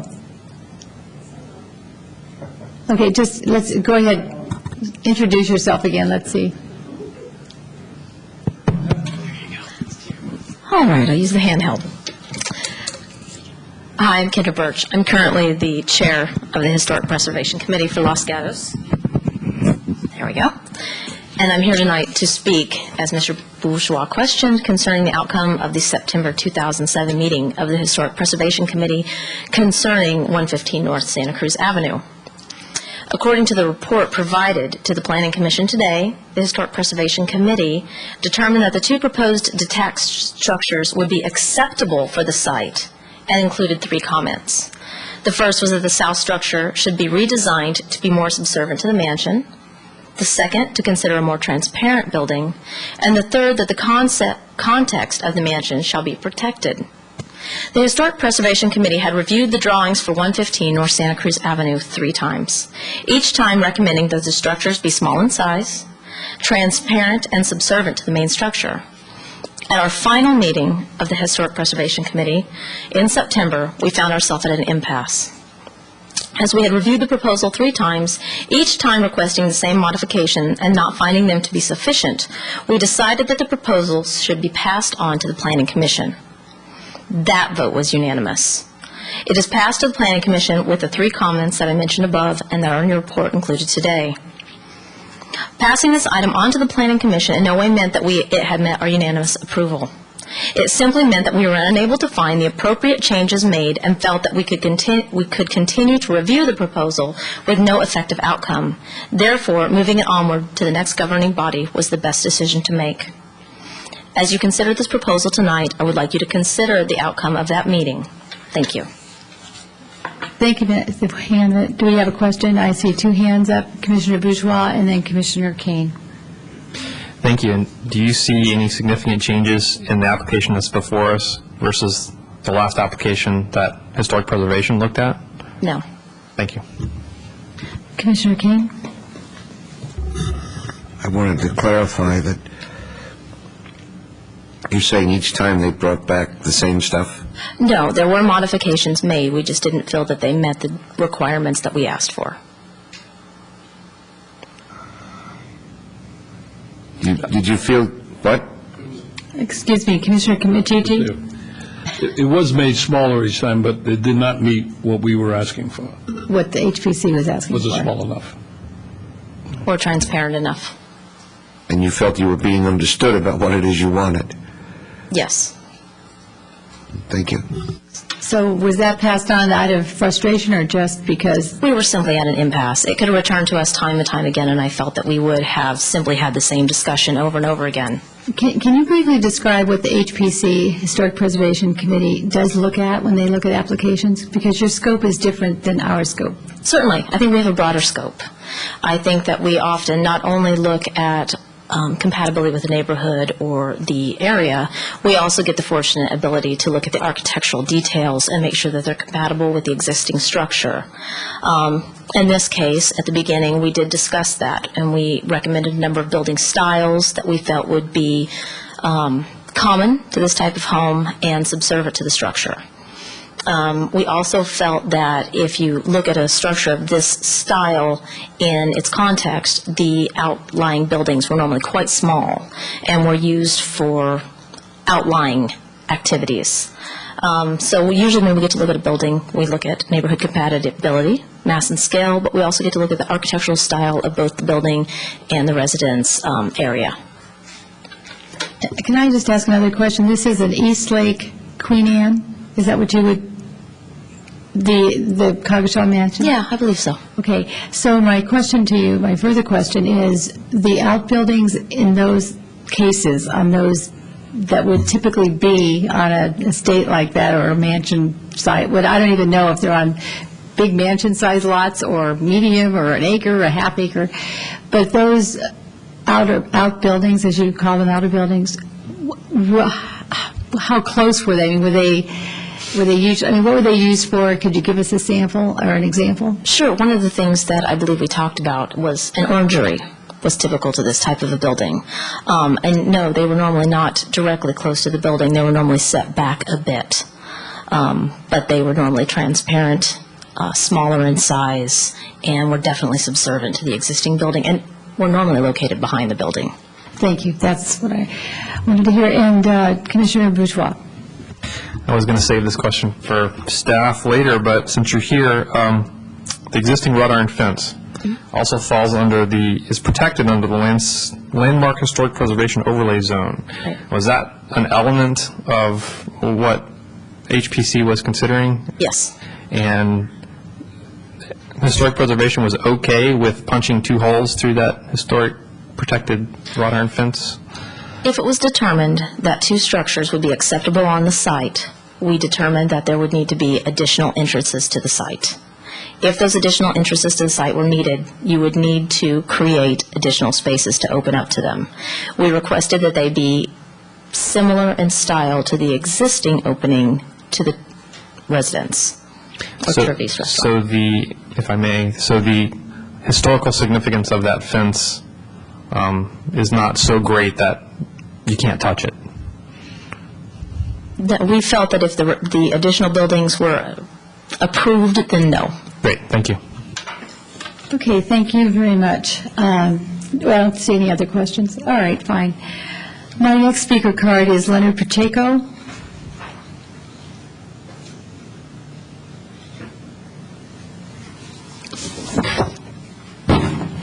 Good evening, members of the Commission. Leonard Pacheco, 50 Hernandez Avenue, Los Gatos.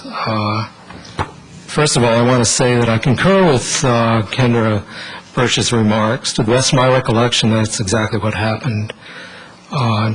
So the understanding is that we didn't approve it. We just passed it on because we hit an impasse. I'm just going to address the historic aspects of the project or the proposal. As a preservationist, I can't support the design as proposed. The historic mansion, in my opinion, is a town icon, and together with its landscape is a package. The landscape actually is a platform for the mansion. So the experience you have coming from the street is a multi-leveled one, where you come from your car on the street, you go to the sidewalk, you go up, continuing up through the entryway to the mansion in the distance. So it's really a plinth or a platform. So you're building up to the mansion. The early designers of that style knew what they were doing. And if you look around at the few similar buildings in the area, you'll find the same kind of thing, right down to the palm trees and the redwood trees. The consulting architect refers to a place in Pleasanton that's almost identical. And how they handle their eating experience is worth looking at. So the landscape complements the mansion. It's a package, basically. If we take away that aspect of the site, this historic site, this town icon, we really alter the context of it. And in a sense, we destroy that. So we've lost a characteristic or town character by doing that. I'm not sure that we need all of these additional retail buildings that serve as mismatched bookends. When we first, now I'm back as a historic preservation committee member, when we first raised the issue that a couple of buildings might be acceptable, what we had in mind are kiosks, small buildings, or as Kendra Burst said earlier, a conservatory, a glass building that's often attached to the structure, the original home, for sunlight, plants, whatever, or a separate building on the property. Blocking, end of comment. Would you please wrap up and then wait there for questions? I favor a redesign, returning it to have a redesign, smaller, if a structure is appropriate, smaller, south side, only transparent, classic conservatory, and preserving the landscape, that's part of the package. Thank you. Mr. Macheco, do we have questions? I see some hands up here. Mr. Machici, Commissioner Machici. Just for some background, because I don't recall how it came about, but a number of years ago, I remember when I saw the outside eating area and the platform they built there, I found it hard to believe that it was consistent with historical preservation. Can you shed some light on that? Well, how that came about? And I agree. I mean, I think it's out of scale, and what the architect inherited was something similar. There was an addition to the mansion where it's formerly a funeral home, and that addition was built, I believe, in the 50s, and then modified into sort of a Moorish design to accommodate a restaurant. From that, the Chart House decided they wanted outdoor seating, so it was a natural extension of this redwood deck. I think it failed, personally, design-wise, but there it is. But was it consistent with the historical preservation? I don't think it was, no. Oh, okay, but it evidently passed at that time. At that time, right. Yeah, before my watch. Okay. I would think so. Of course. Of course. Commissioner King. Well, it was on your watch when this first came to us, and I think Commissioner O'Donnell and I were both on your committee. No, I'm talking about the Moorish, the original Moorish design. On your watch, this first came to us on the Historic Preservation Commission many years ago. And when we talked about additional structures, we talked about kiosks. Right. And I thought that meant two round things from France. They're just small, and they might have a loaf of bread. And that's, you were teaching me at that time about kiosks. And when we talk about the applicant coming back 3 times with not a lot of movement, I'm just looking at some words of, if we started out with kiosks, how did we end up with 2 big buildings? What did you do with that football? What did we do with it? We kept insisting that the buildings be small, and you can see they got bigger. They got bigger. I thought we had you taught me 2 French kiosks with 2 little round things, but you don't get the retail experience with that, do you? Tom and I left that in good hands. I don't know what happened to those 2 French kiosks. Well, that's why it was not unanimous. He was my leader, my chairperson. I think he answered your question. Well, you think you were being ignored, or you think it was just disagreement? I think we just reached an impasse. Thank you. I have a question. Ms. Birch commented that usually buildings like this were placed, the outbuildings to a mansion like this were placed in the back, the rear side. Is that, would you concur with that as well? Often, yes, that was done.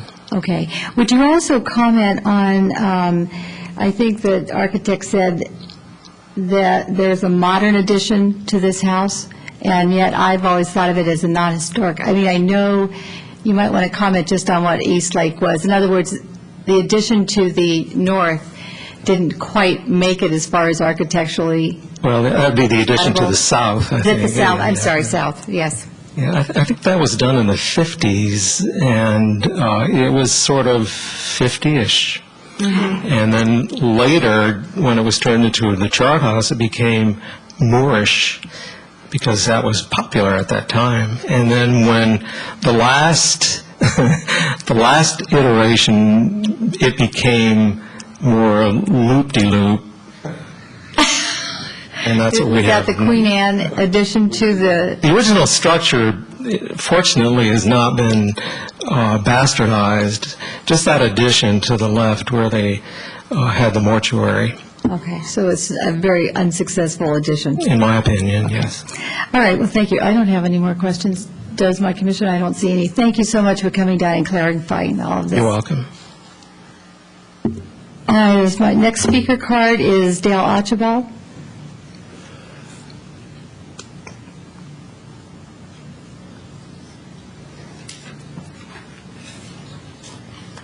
Yes, my name is Dale Archibald. I live at 17191 Buena Vista Avenue in Los Gatos. We've lived in Los Gatos about 27 years now. I'd like to make some comments that are both personal and professional, if it's okay. On the professional side, I'm a chaired professor at Santa Clara University in the School of Business, and I direct a Retail Management Institute, and I'm co-chair of the Department of Marketing. So I'm pretty familiar with a lot of the research that's done in retailing and marketing. I've done a lot of work in site location for a number of retail companies. And I really feel that the references in the staff report about customers losing interest walking up the side of the street are inappropriate references. I'm familiar with the research that Paco Underhill has undertaken, and generally feel that it's inappropriately applied here. There's no evidence that I've seen anywhere that says that someone walking up the west side of North Santa Cruz doesn't realize that the shopping district continues. If you just look across the street, you'll see the Gap, you'll see Williams-Sonoma.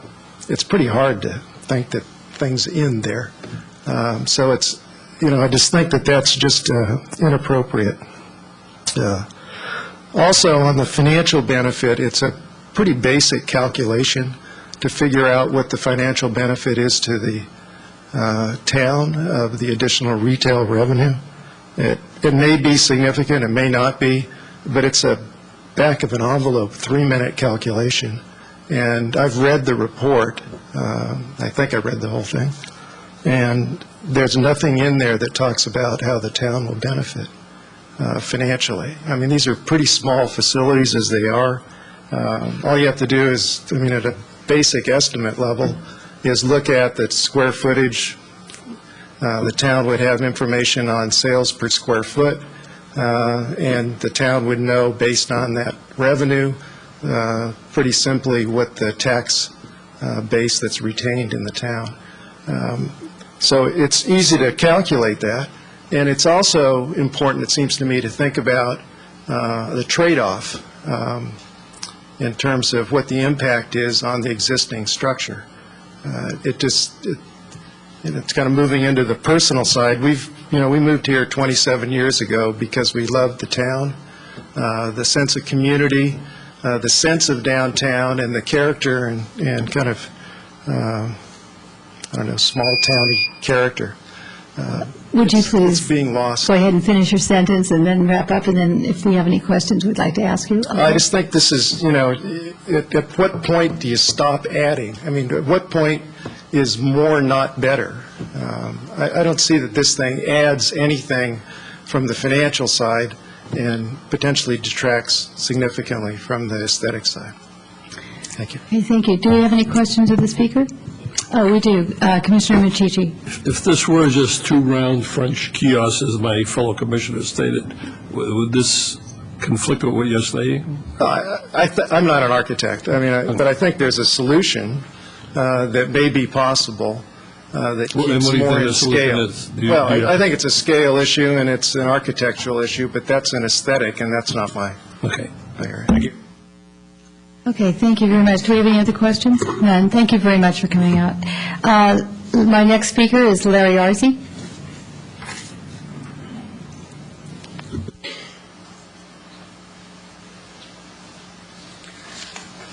Larry Arzi, 18,000 Overlook Road. I'll stick my neck out and say I sort of like the architecture. I mentioned it to you earlier. I mentioned it to you in my writing to you that you hopefully received earlier. But it should be smaller, it should be see-through, and perhaps it should not be on the south side as everybody's recommending that it be. The concept of walking down and turning around at the Cogswell Mansion is a joke. Where did they dig that information up? That's staff for you. Staff has a tendency, don't believe staff has a tendency to go after stuff that bolsters their personal point of view. This is probably the biggest joke I've seen in years, the staff report. So I'm going to primarily talk about the staff report. First, they suggest that people stop and they won't continue on. Well, I wonder why then Williams-Sonoma and the Gap located across the street. The problem is not the open space in front of the mansion. The problem is the building next to the mansion, that bleak, flat, white wall of that bank and that empty parking lot. No wonder nobody wants to walk past the Cogswell Mansion. They go across the street to the Gap. So don't listen to staff. It's their point of view. And they won't be happy until they make this mansion look like what San Jose did to the last remaining mansion on Lincoln Avenue. They built buildings on the side of it, they built buildings in the front of it, they built buildings in the back of it. That beautiful mansion, which mimics the Cogswell Mansion, is gone forever. But then again, staff has been indoctrinated by our town manager, who came from San Jose. And God forbid, next, our movie house is going to look just like the movie house in Willow Glen. It'll be converted into a shopping center, and staff will laud the tax revenue coming in. It doesn't take 3 minutes to figure the tax base, by the way. Maximum $2 million. 6% tax boils down to, what do we get, 1% on our tax base or 2%? 1% comes back to $8,000 a year. Is this worth giving up our town heritage for $6,000 a year? No one's going to say they do more than $2 million a year. That's maximum on it. Now let's get on to parking. The rationale for parking by using the two houses on Almandra, where did they get that one? That's beyond comprehension. Okay, you're finished? All right. Do we have any questions of Mr. Arzi? I see one from Commissioner O'Donnell. I'm very interested in the rationale on Almendra, so could you please tell me why that's a fallacious comparison? Well, they use the rationale for the conversion of the parking lot by saying to you that this is not a favorite. We're not doing them a favor. This has happened in town already by converting the old Los Gatos Times Observer building and that beautiful little octagon house into residential. Well, Duh, does it make sense? You know, this is a commercial building that they're applying for, and they're not turning, hey, turn it into residential. Great, convert the parking lot. That would be a proper approach. But staff's concept is dig anything out of the ground you can find to bolster their recommendation.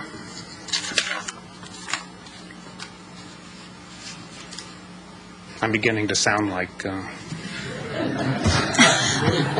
Would you like to, go ahead. No, you're not. Let me ask you a question. What do you think about the removal of the Wilder side parking lot? Which one I'm talking about? Well, it's been on, when I was on the General Plan Review Committee, we talked about that, and we said, yes, it should be definitely removed at a point of time. And the staff came up with a 10-year plan. Within that 10-year plan, we were supposed to build two more parking facilities before we, and it went hand in hand. We didn't think we were going to give away the lot until at least we got more parking. I think it's a bad concept at the moment. I think it's a good concept down the road, when we should not give up even that 9 spaces until we relocate 9 new spaces. It's bad business. Parking goes hand in hand with restaurants. The Forbes Mill restaurant knows it. They have parking there. It's part of good business for restaurants. Thank you. Okay, thank you, Mr. Arze. Next speaker card is Paul Johansson.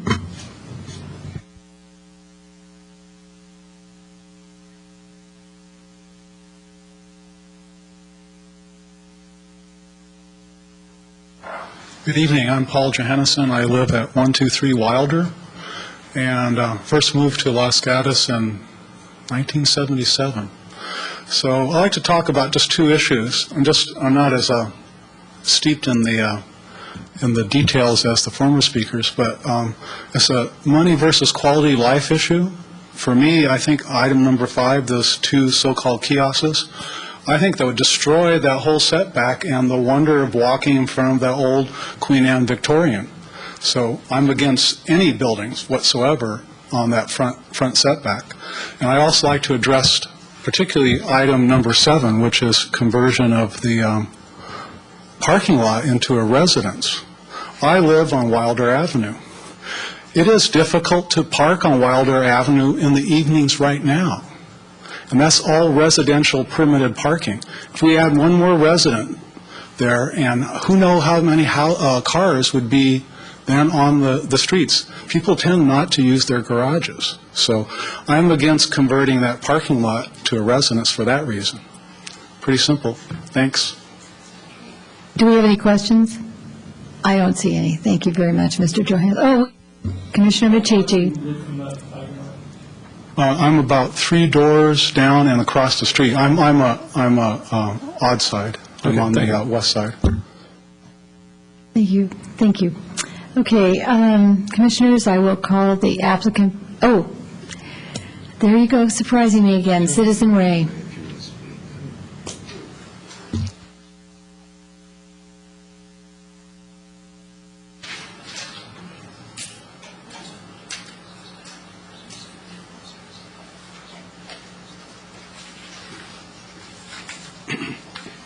Yes. You don't want to leave me out. After all, I've sat here all night long waiting for this particular moment. And I want to read to you from the staff report. It says, staff has carefully considered the comments made by the applicant, town committees, Canon Design Group, and the general public. Based on the above information, staff, that's employees, only, has made the following conclusions about the project. The proposed general plan amendment and zone change should be recommended for approval. It goes on and on and on, advising you that the staff is recommending you to take their viewpoint, okay? And again, I'm going to tell you that abuses and far exceeds the town code directive to the staff as to what their charge is. Again, they have no right under the law, the California legal system, and the municipal code for them to recommend anything. They are charged with investigating and reporting only their investigation. And if anybody doubts that, I've got $500 that says what I say is true. Any takers?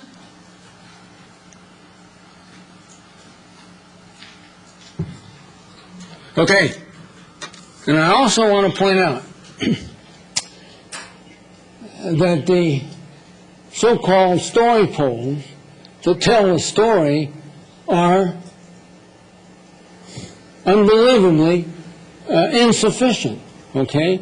The 2x4 structures that are the norm have been replaced by wires, skinny wires and skinny little metal poles, okay?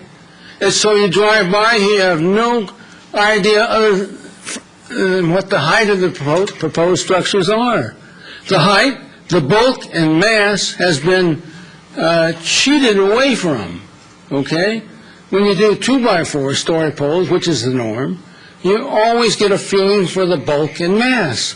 But somehow these people have gotten special treatment, and they're allowed to cheat on the story poles. And why the staff, the employees, have allowed this perversion to happen, I will never know. Unless, of course, maybe there's a little of this involved, under the table. Is that possible? Is that possible? I am so disgusted with what's going on here in Los Gatos. I can tell you, I don't know whether I even want to come down here anymore. It's sick. Thank you, Mr. Davis, Citizen Ray. Okay, I'd like to bring the applicant back up. I don't have any other speaker cards from the audience. Madam Chair, while the applicant's coming back up, just again for the record, I'll state that we're very comfortable with staff's position. Unless there are any further questions from the commission, I don't think there's need to enumerate. I think it's fine with me.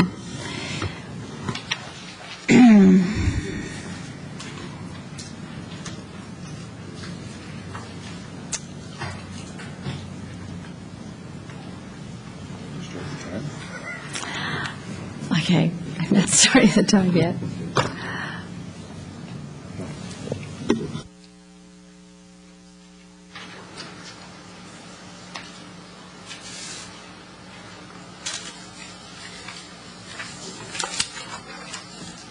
Okay, just state your name. My name is Grant Sedgwick. I didn't properly introduce myself last time, and I live at 134 Hernandez. Interesting, spirited debate. 2 or 3 points in rebuttal, and I might not even use all my time. I doubt that, but my sense about Victorian era mansions is that sometimes the accessory buildings were indeed in front of the building. The carriage house is an example. The gatehouse is another example.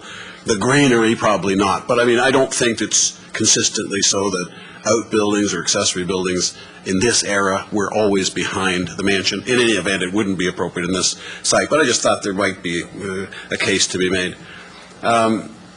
Parking, one of the speakers raised the notion that another house on Wilder Avenue, which in my judgment would correct what might have been a very bad land use decision 5 decades ago, so none of us are responsible for it, would actually provide 4 of its own parking spaces, so there would be 2 in garage structure and 2 visitor parking spaces. So my sense would be that the addition of a single-family house on that residentially zoned lot would not contribute further to parking issues on Wilder. Now, it is also true that since we've owned the building and apparently Chart House owned the building, there hasn't been any policing of the private parking lot. So indeed, there is parking, and there may be some relief from the parking problems that Mr. Johannesson mentioned by virtue of the fact that people are parking at the parking lot who are not guests of the restaurant or of our commercial property. But I don't think the addition of a single-family home on the lot will add to the problem,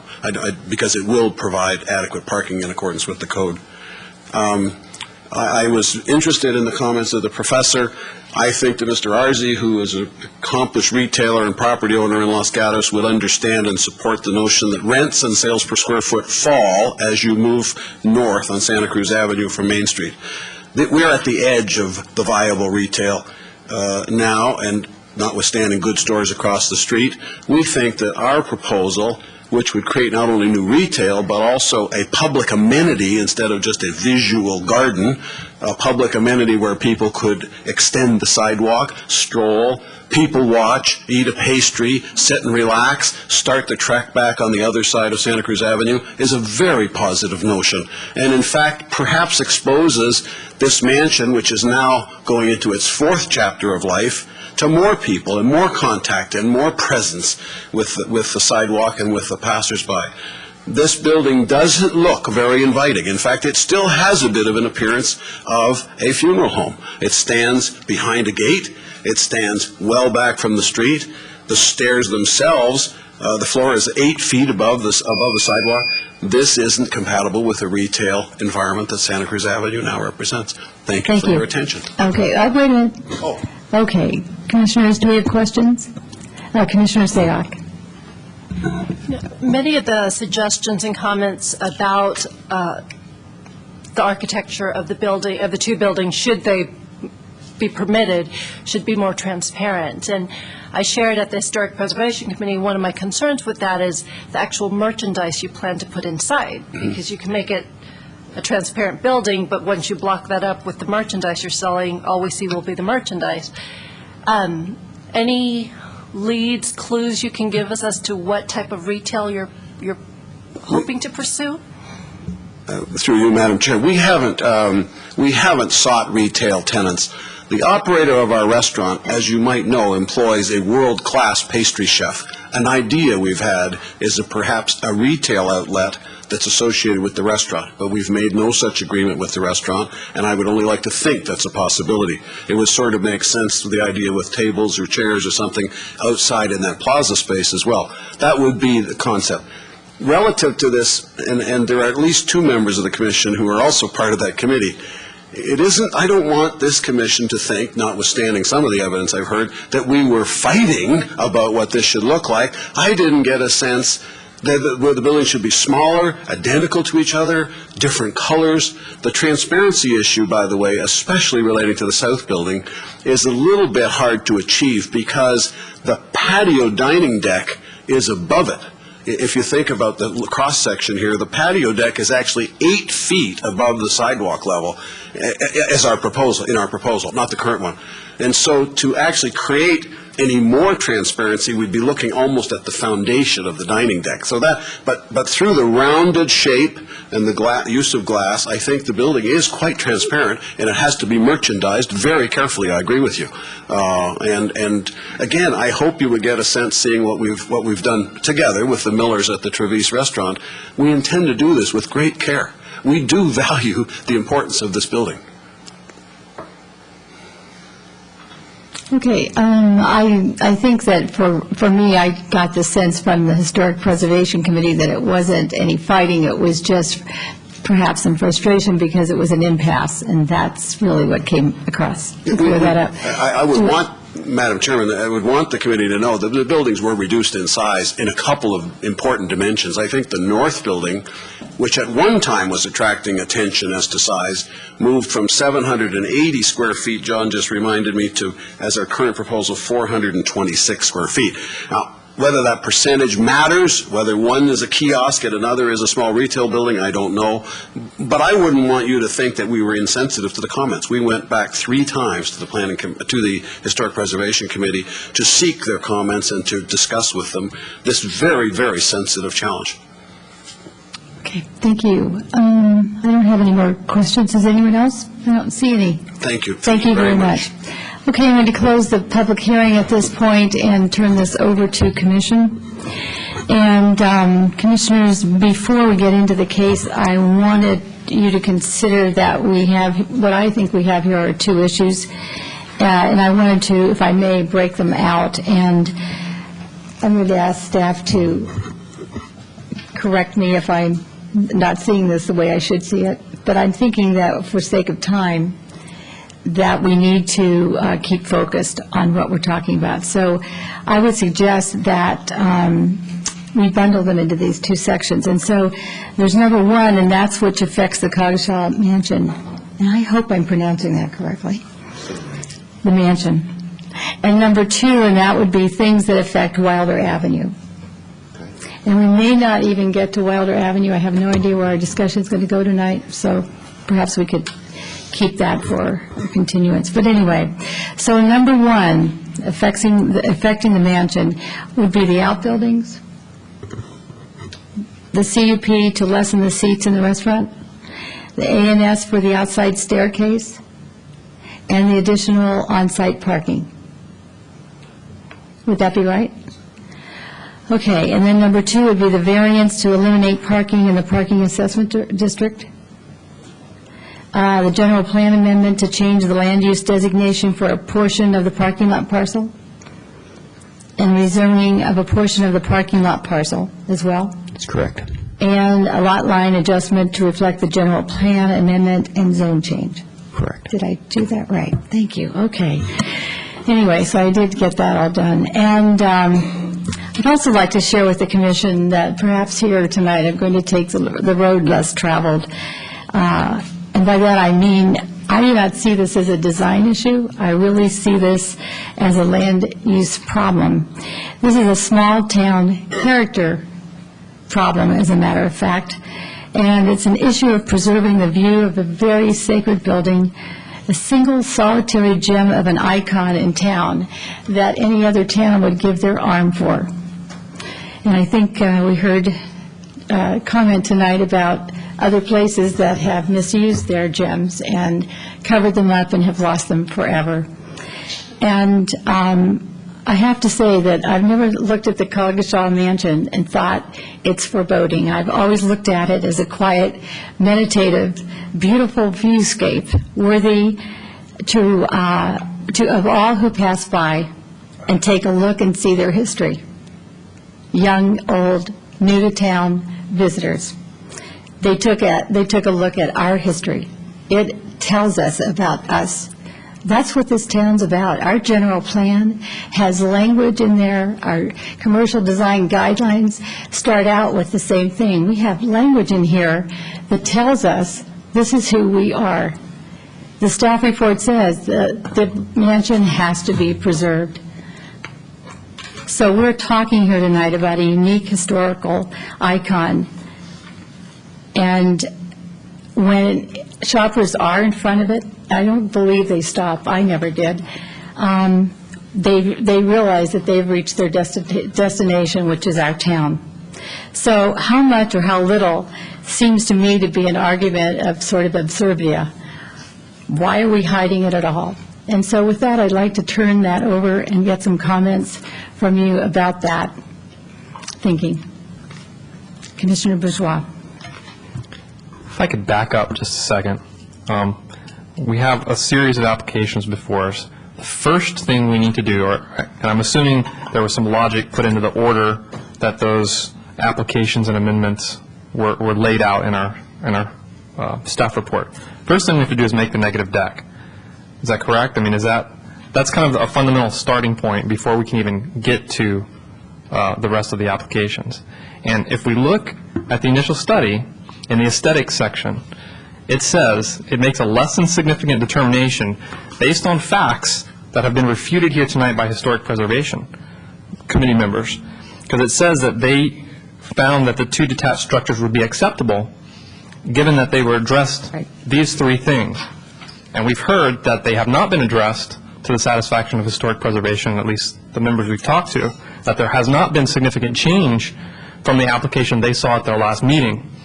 And therefore, I don't think we can support a less than significant finding for the aesthetics. So just on a real, out of the blocks, I think we have a problem. Commissioner O'Donnell. Thank you. Commissioner Bourgeois, did you want a response from anyone on that? Just a comment. Okay, thank you. Commissioner O'Donnell. I want to ask a question of Commissioner Bourgeois. it's my understanding that if we cannot make the CEQA determination at this point, we cannot really consider the matters which would depend upon the CEQA determination. So if we were to vote no, no negative declaration for the reasons you've just stated, makes the evening much shorter, doesn't it? Yeah, that's why I kind of wanted to take that step back and ask a more fundamental question first. Yeah, okay, well, I picked that up in the negative deck as well, and you're right, this does change things quite a bit. Could I have comment from other commissioners? Commissioner O'Donnell?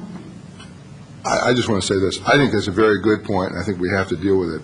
On the other hand, I do think it would be helpful, perhaps. I mean, the applicant has put a lot of time and effort into this, and notwithstanding that one could simply say, if we vote no, you can't give us a negative declaration for this problem, and that was it, I'm not sure we'd be giving the applicant fair treatment. So I would personally just suggest that we do give some comments, notwithstanding we've got to come back to that negative declaration issue. Okay. And I wasn't suggesting that we give everything else short shrift. I just wanted to kind of point out a Okay, a so big we'll keep that in roadblock mind. up front.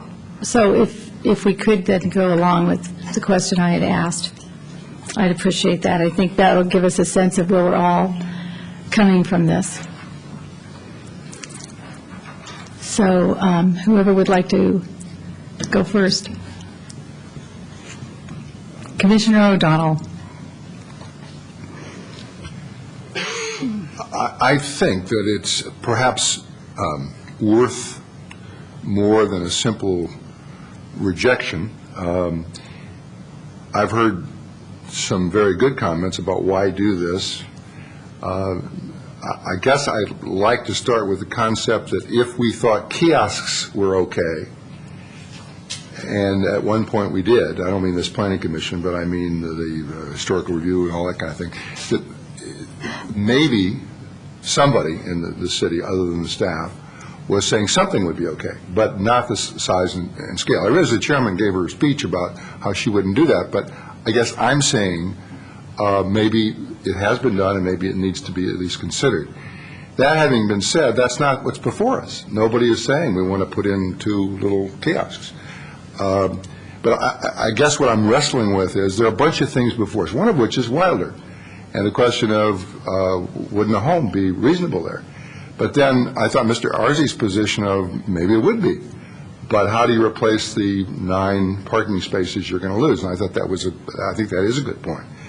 And particularly in light of the history, which Mr. Arze at least says, and I have no reason to doubt it, that historically we've said, yes, you could do that if we come up with the other 9 spaces, and we haven't done that.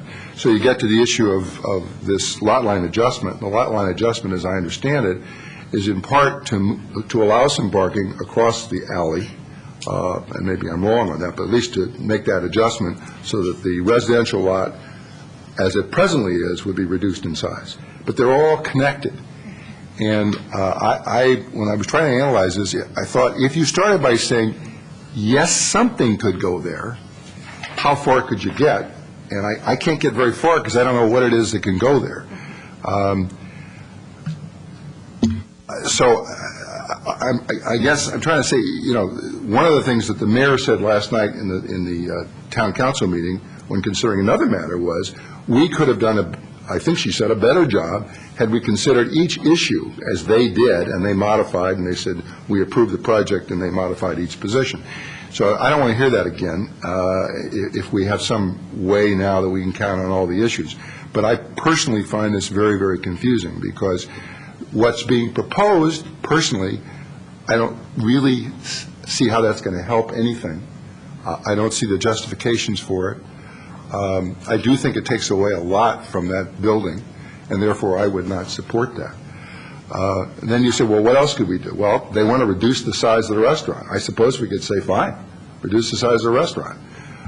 So if that would help anybody, we could do that. I'm trying to analyze it as the mayor suggested. Are there things we could do tonight so at the end of the day we'd say that? But then you get back to John's point, and that is, can we do anything? I suppose if one only had before us tonight the reduction of the restaurant, you could do that because that would be, as far as I'm concerned, categorically exempt would not come under that. So there are maybe some things. I'm just throwing out the possibility that if there's something we should do other than saying no, I'd like somebody to help me out. Okay, that is one of the bundlings of things that affect the mansion, was the CUP for the seating. So that is something that I think we could do. Still would like to hear comments, though, on the fact that I believe this is a land use issue problem and not a design issue. And I would like, that might get us thinking about things, and maybe things will roll along, but I really think it's important that we keep this as that. That's my feeling. Madam Chair, if I may, Yes. just to give a comment on the negative declaration, it seems to me that in light of the Commissioner's comment, that if the Commission were to deny the buildings in the front, then the negative declaration, you could move forward with it, and that's to Commissioner O'Donnell's point as well, that would allow you to move forward if that's the policy decision that you make, because clearly no buildings have less of an impact than smaller buildings, and then you could move forward with a negative declaration if that is what the Commission desired to do. Commissioner Sack?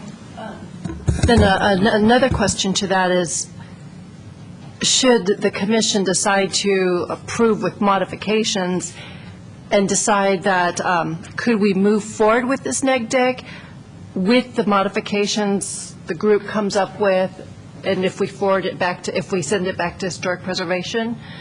If we did a loop, could that still satisfy this neg deck, or would we have to start all over?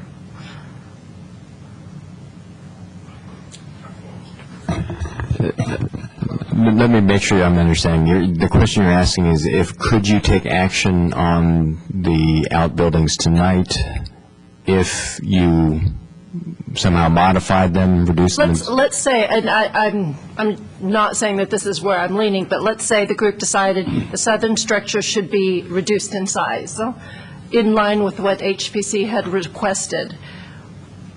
If it follows these 3 bullets that the neg deck was created, can this neg deck move forward?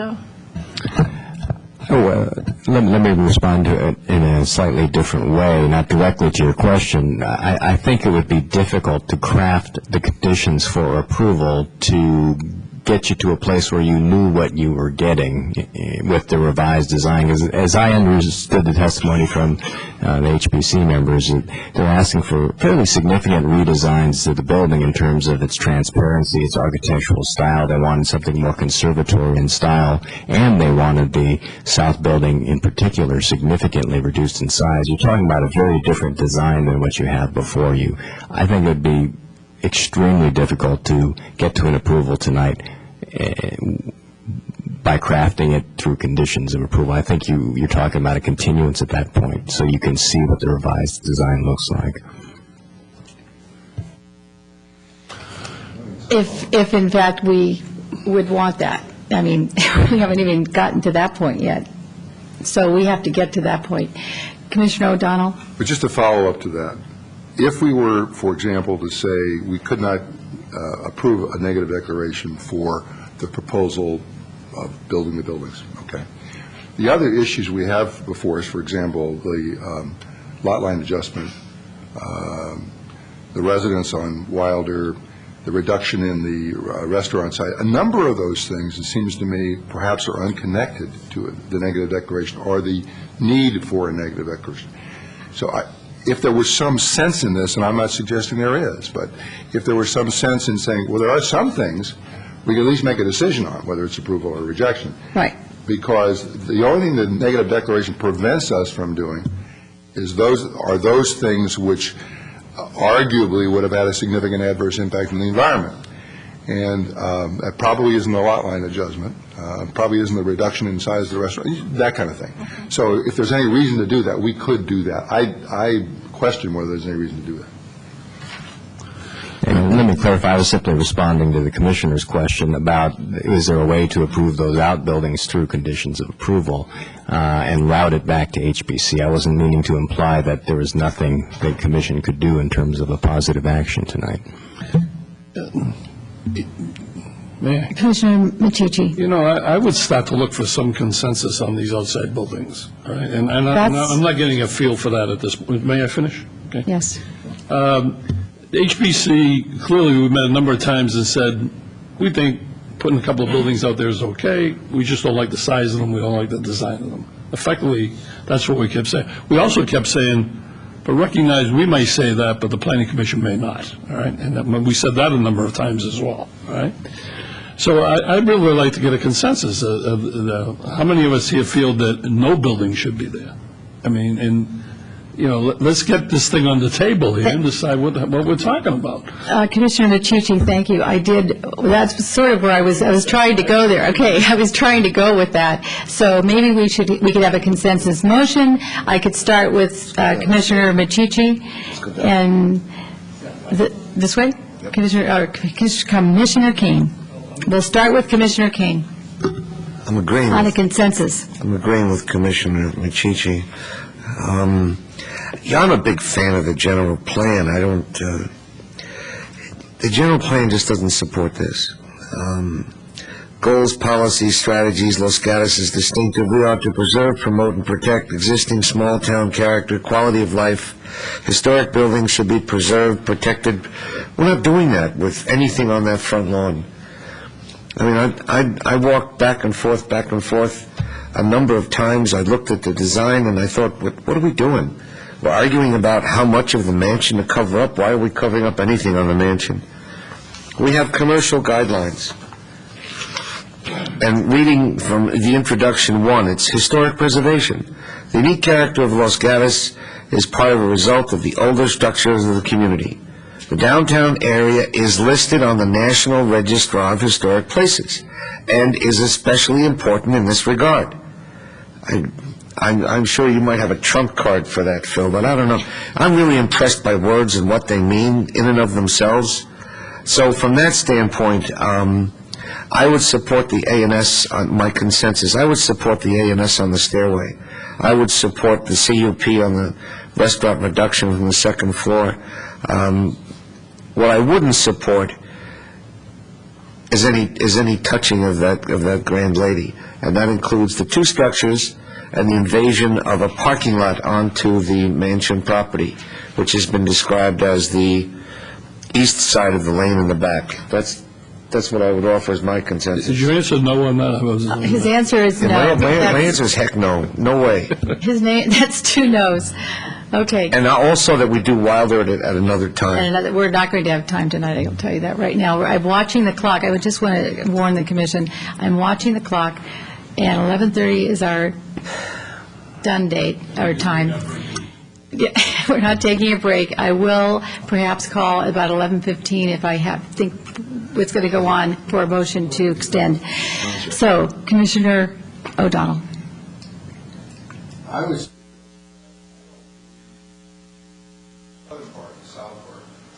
That building is in any sense historic. Did you make nothing? I'm sorry. I don't believe the southern part of the building is in any sense historic. In fact, there are other words I could use for it. And therefore, it is possible in my mind that one could build something on that side. But that should not interfere with the view of the historic building from that side. So how do you do that? I don't know, and that's not my job here. But I think it was not unreasonable of the historical committee to say, yeah, you could maybe put in some kiosks, because they were saying, I guess, implicitly, you're not going to block things because they're going to be small kiosks, they're going to be transparent, et cetera, et cetera. All I'm saying is I agree with Commissioner Kane, except that it is at least possible in my mind that something could be built as you face the building, I think that's the south side, to the left of the building, that would only interfere with the view of what I consider to be a building well designed to be interfered with. It's uniquely unattractive. So I would say that it is conceivable that one could build something there without blocking the view of the mansion and without otherwise having problems. That's not before us. It was not before the committee we heard from tonight. They asked for it. It never got there. So I'm just saying I cannot say categorically, no matter what came before me, I would never approve something that only blocked that view. So On the rest of it, I agree, and, it's possible. We're not getting into Wilder tonight. It's possible the Wilder thing is something that could happen, but as I said before, I was particularly impressed with the concept of if you give it up, what are you getting for it? And I'd have trouble with that. So that's all I wanted to say. So, I'm trying to... He agreed with me. One building, is that what He you're... agreed with me and maybe I didn't say something. one building, unless you consider a kiosk to be a Okay, building. you agreed with that. Okay, you agree with But Commissioner... all I'm saying is, as I understand Commissioner Kane, there was no way, no shape, no form that he would allow anything on the southerly property, including a kiosk. Maybe I misunderstood him. I'm just saying I can't be that categoric. Really? Okay, Commissioner Kane. Well, I just want to clarify that. Tell him I thought we gave them 2 French kiosks, and they turned into houses bigger than my neighborhood. So I don't want to do it again. I just don't see why we should block any portion of that mansion. Not everybody has a fine eye as you do, and they may think the whole thing is the mansion, and they like it the way it is. Okay, Commissioner Sayak. Okay. My preference would be to have no buildings in front of the mansion, but as we talked back and forth within the Historic Preservation Committee, it is conceivable, as others have said, to build something that would not block the entire view. The design that we have before us, I really like how they tried to provide, the applicant tried to provide different scapes of if you're standing right in front of the mansion, if you're walking down. My concern is shoppers are people are fluid. No one is exactly looking straight at the mansion. And so depending on where you are, some aspect will always be blocked. And I'd hate to have that house or that mansion blocked in any form. Commissioner Bourgeois. I would have a very hard time approving anything on that front lawn. I'm saying if I would, it would have to add something substantial to the presence. Something very small, very historically appropriate that draws you into the site. Right now, I feel like it's just a wall out there blocking off the mansion. So this proposal I definitely can't support, and I would have a hard time supporting just about anything. It would have to be, just really spot on, historically, scale. And as to some of these other questions, I think the Wilder Avenue lot turning it to residential use makes sense, but I'm really loath to give up the parking. Where do we replace that? That really concerns me. I think at some point in time, it makes sense. It's a residential street. It looks like a residential lot. There should be a house there, but at this point, we don't have the parking to replace it, and I would really be loath to give that up. So as far as some of the other smaller things, I think converting the use upstairs is fine, reducing the intensity of the restaurant is fine, the staircase is okay, relocating the trash enclosures is okay, but the 2 outbuildings are not. Commissioner Muccici. I guess my general feeling is from the consistent remarks I've heard about these 2 buildings from the 5 people ahead of me here, that we're probably going to be in the same state as the HPC was, in that I only see impasses occurring if we continue to pursue a building aspect. I don't see anybody agreeing to what the building might look like. I can't imagine them coming up with a design that's going to satisfy this. Just from what I'm hearing, I'm going to say that. So my inclination is, even though we at the HBC said it's probably going to be all right to put a couple of buildings out there, as long as they're small and they don't block too much view and so forth, it's not happening. But the sets of eyes that are looking at it here are saying no to that, and that's what I'm hearing anyway. So my tendency would be to go with that group and just remove the concept of a couple of buildings out there, right? As far as the parking, I don't really have a problem. I know that at certain times we have a serious parking problem in Los Gatos, and predominantly it's around the Christmas time area, right? And the town did do a couple of things at a couple of different times, right? First of all, they put in valet parking, which effectively increased the parking spaces in town. Okay, because they parked in the middle and they parked everywhere to get the cars in there, and nobody considers that we increased the parking spaces there, because we did. Okay, and at one time they were busing people from the Miles parking lot to come up. So, moves have been made by the town to better that situation. I think the valet parking was a vast improvement. It's really helped a lot in that area. So I don't have an issue with that parking situation at all, from my view. So I think if we can reach consensus that the best bet here is to eliminate the buildings, I would tend to go that way right now and say, get that over with. It's not going to happen. He'll be coming back here for the next 3 or 4 times with designs that are never going to reach our views. And I think we face it now. Step up to the plate and say, no buildings there. Don't block this icon we have at all. And then there can be no issue. And I believe that's the only thing we can unanimously agree on, by the way. I would, thank you, Commissioner Matici. I would agree with all of that, and thank you for your thoughts. I think even the applicant said, it seems like it's hard to achieve, and it is. It was hard at HPC, it's hard for us, and it didn't seem like it was so easy for him either. So I heard really a denial of the 2 outbuildings. I'm just not sure, and if we could,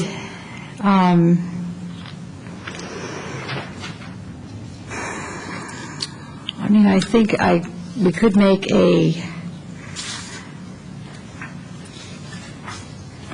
motion to go ahead and deny. We first have to do it. Right, we have to do, I was going to say, we have to deny the negative declaration based on John's findings, and thank you, Commissioner Bourgeois. And then the denial of the application for the architecture and site, except for the staircase. Wasn't that part of the A&S? Right, so the A&S included outbuildings and the staircase. So we would just have to separate that out. You're doing a good job. That's the motion. Okay. And then, I guess this is the motion, I'm making it. Okay. Where was the rest of my thing? Okay. And also to lessen the seats in the restaurant, as they asked? Can we just ask the town attorney a question, though? I may be dead wrong on this, but I'm just confused. If you deny the negative declaration and then consider denying the buildings, does that follow? And Commissioner Bourgeois may have a point to make to this. It seems to me that if there are no buildings in the project, then the commission may be able to approve the negative declaration, and it's a definition of the project that's in question. However, what comes after that, and Mr. Suda may want to help comment on this, especially since I may be putting something on an agenda of yours that I won't be here to sit through because Mr. Korb will be back. If there's a denial of A&S tonight, or a partial denial, that would become appealable to the City Council. However, if you haven't processed through the remainder of the items in this application, especially the general plan and some of the other items, you end up in a very strange position for the City Council to consider that one appeal. So I think before a motion is made, some input from planning staff on how to handle those issues, especially if you're not inclined to continue the meeting this evening past the 11:30 cutoff, may be necessary. And Commissioners, we will have to, it's 11:15 almost, we will have to take a vote as to whether to continue. I don't think we can wrap this meeting up in 15 minutes, and I know one of us has to leave, so. I can finish my motion? Okay, so where was I? All right. We were on the to lessen the seats in the restaurant, to approve the outside staircase, and then there was the issue of the additional parking on site, and I really didn't hear about that from any of you, but yeah, I would think we would deny that as well. Okay. And I think that would be my motion. Second. Do you have a second? I'll second it. Commissioner Kane seconds. Okay, then. Would you like to hear that motion? What about the lot line? That would be for the Wilder. Do you think we could wrap it into this one? No, I'm just curious. Yeah, I don't think we could wrap it into this one. What is Wilder? Yeah, it's separating the Wilder Alley from the, yeah. Okay. Commissioner Before we take a vote, I would like... Yeah, I was just going to ask Mr. Suda, would you please repeat my motion? and I'll watch to see if you got it all. I'll repeat what I think I got. Okay. Is you are approving the architectural and site application, not approving the two outbuildings along Santa Cruz. You are accepting the modifications to the mansion, which includes that staircase, and you are not approving the new parking spaces on the mansion site. That would be it. CUP. And the CUP to lessen the number of seats in the restaurant. You're approving the CUP. Yes. You know, I guess I'm a little confused. I heard we're concerned about losing parking spaces here. And I heard also that the other side of the building didn't really matter to us if we put parking spaces there. Why are we removing those? I mean, I like your motion with the exception of that statement. Okay. We're not removing them, they're not there, Phil. I'm saying, why are we stopping them from putting them Well, we're not there? removing them, we're just not They're not allowing them to there. go onto the mansion That's what I'm property. saying. My point of objection was it goes onto the mansion property. It turns the mansion property into a parking lot.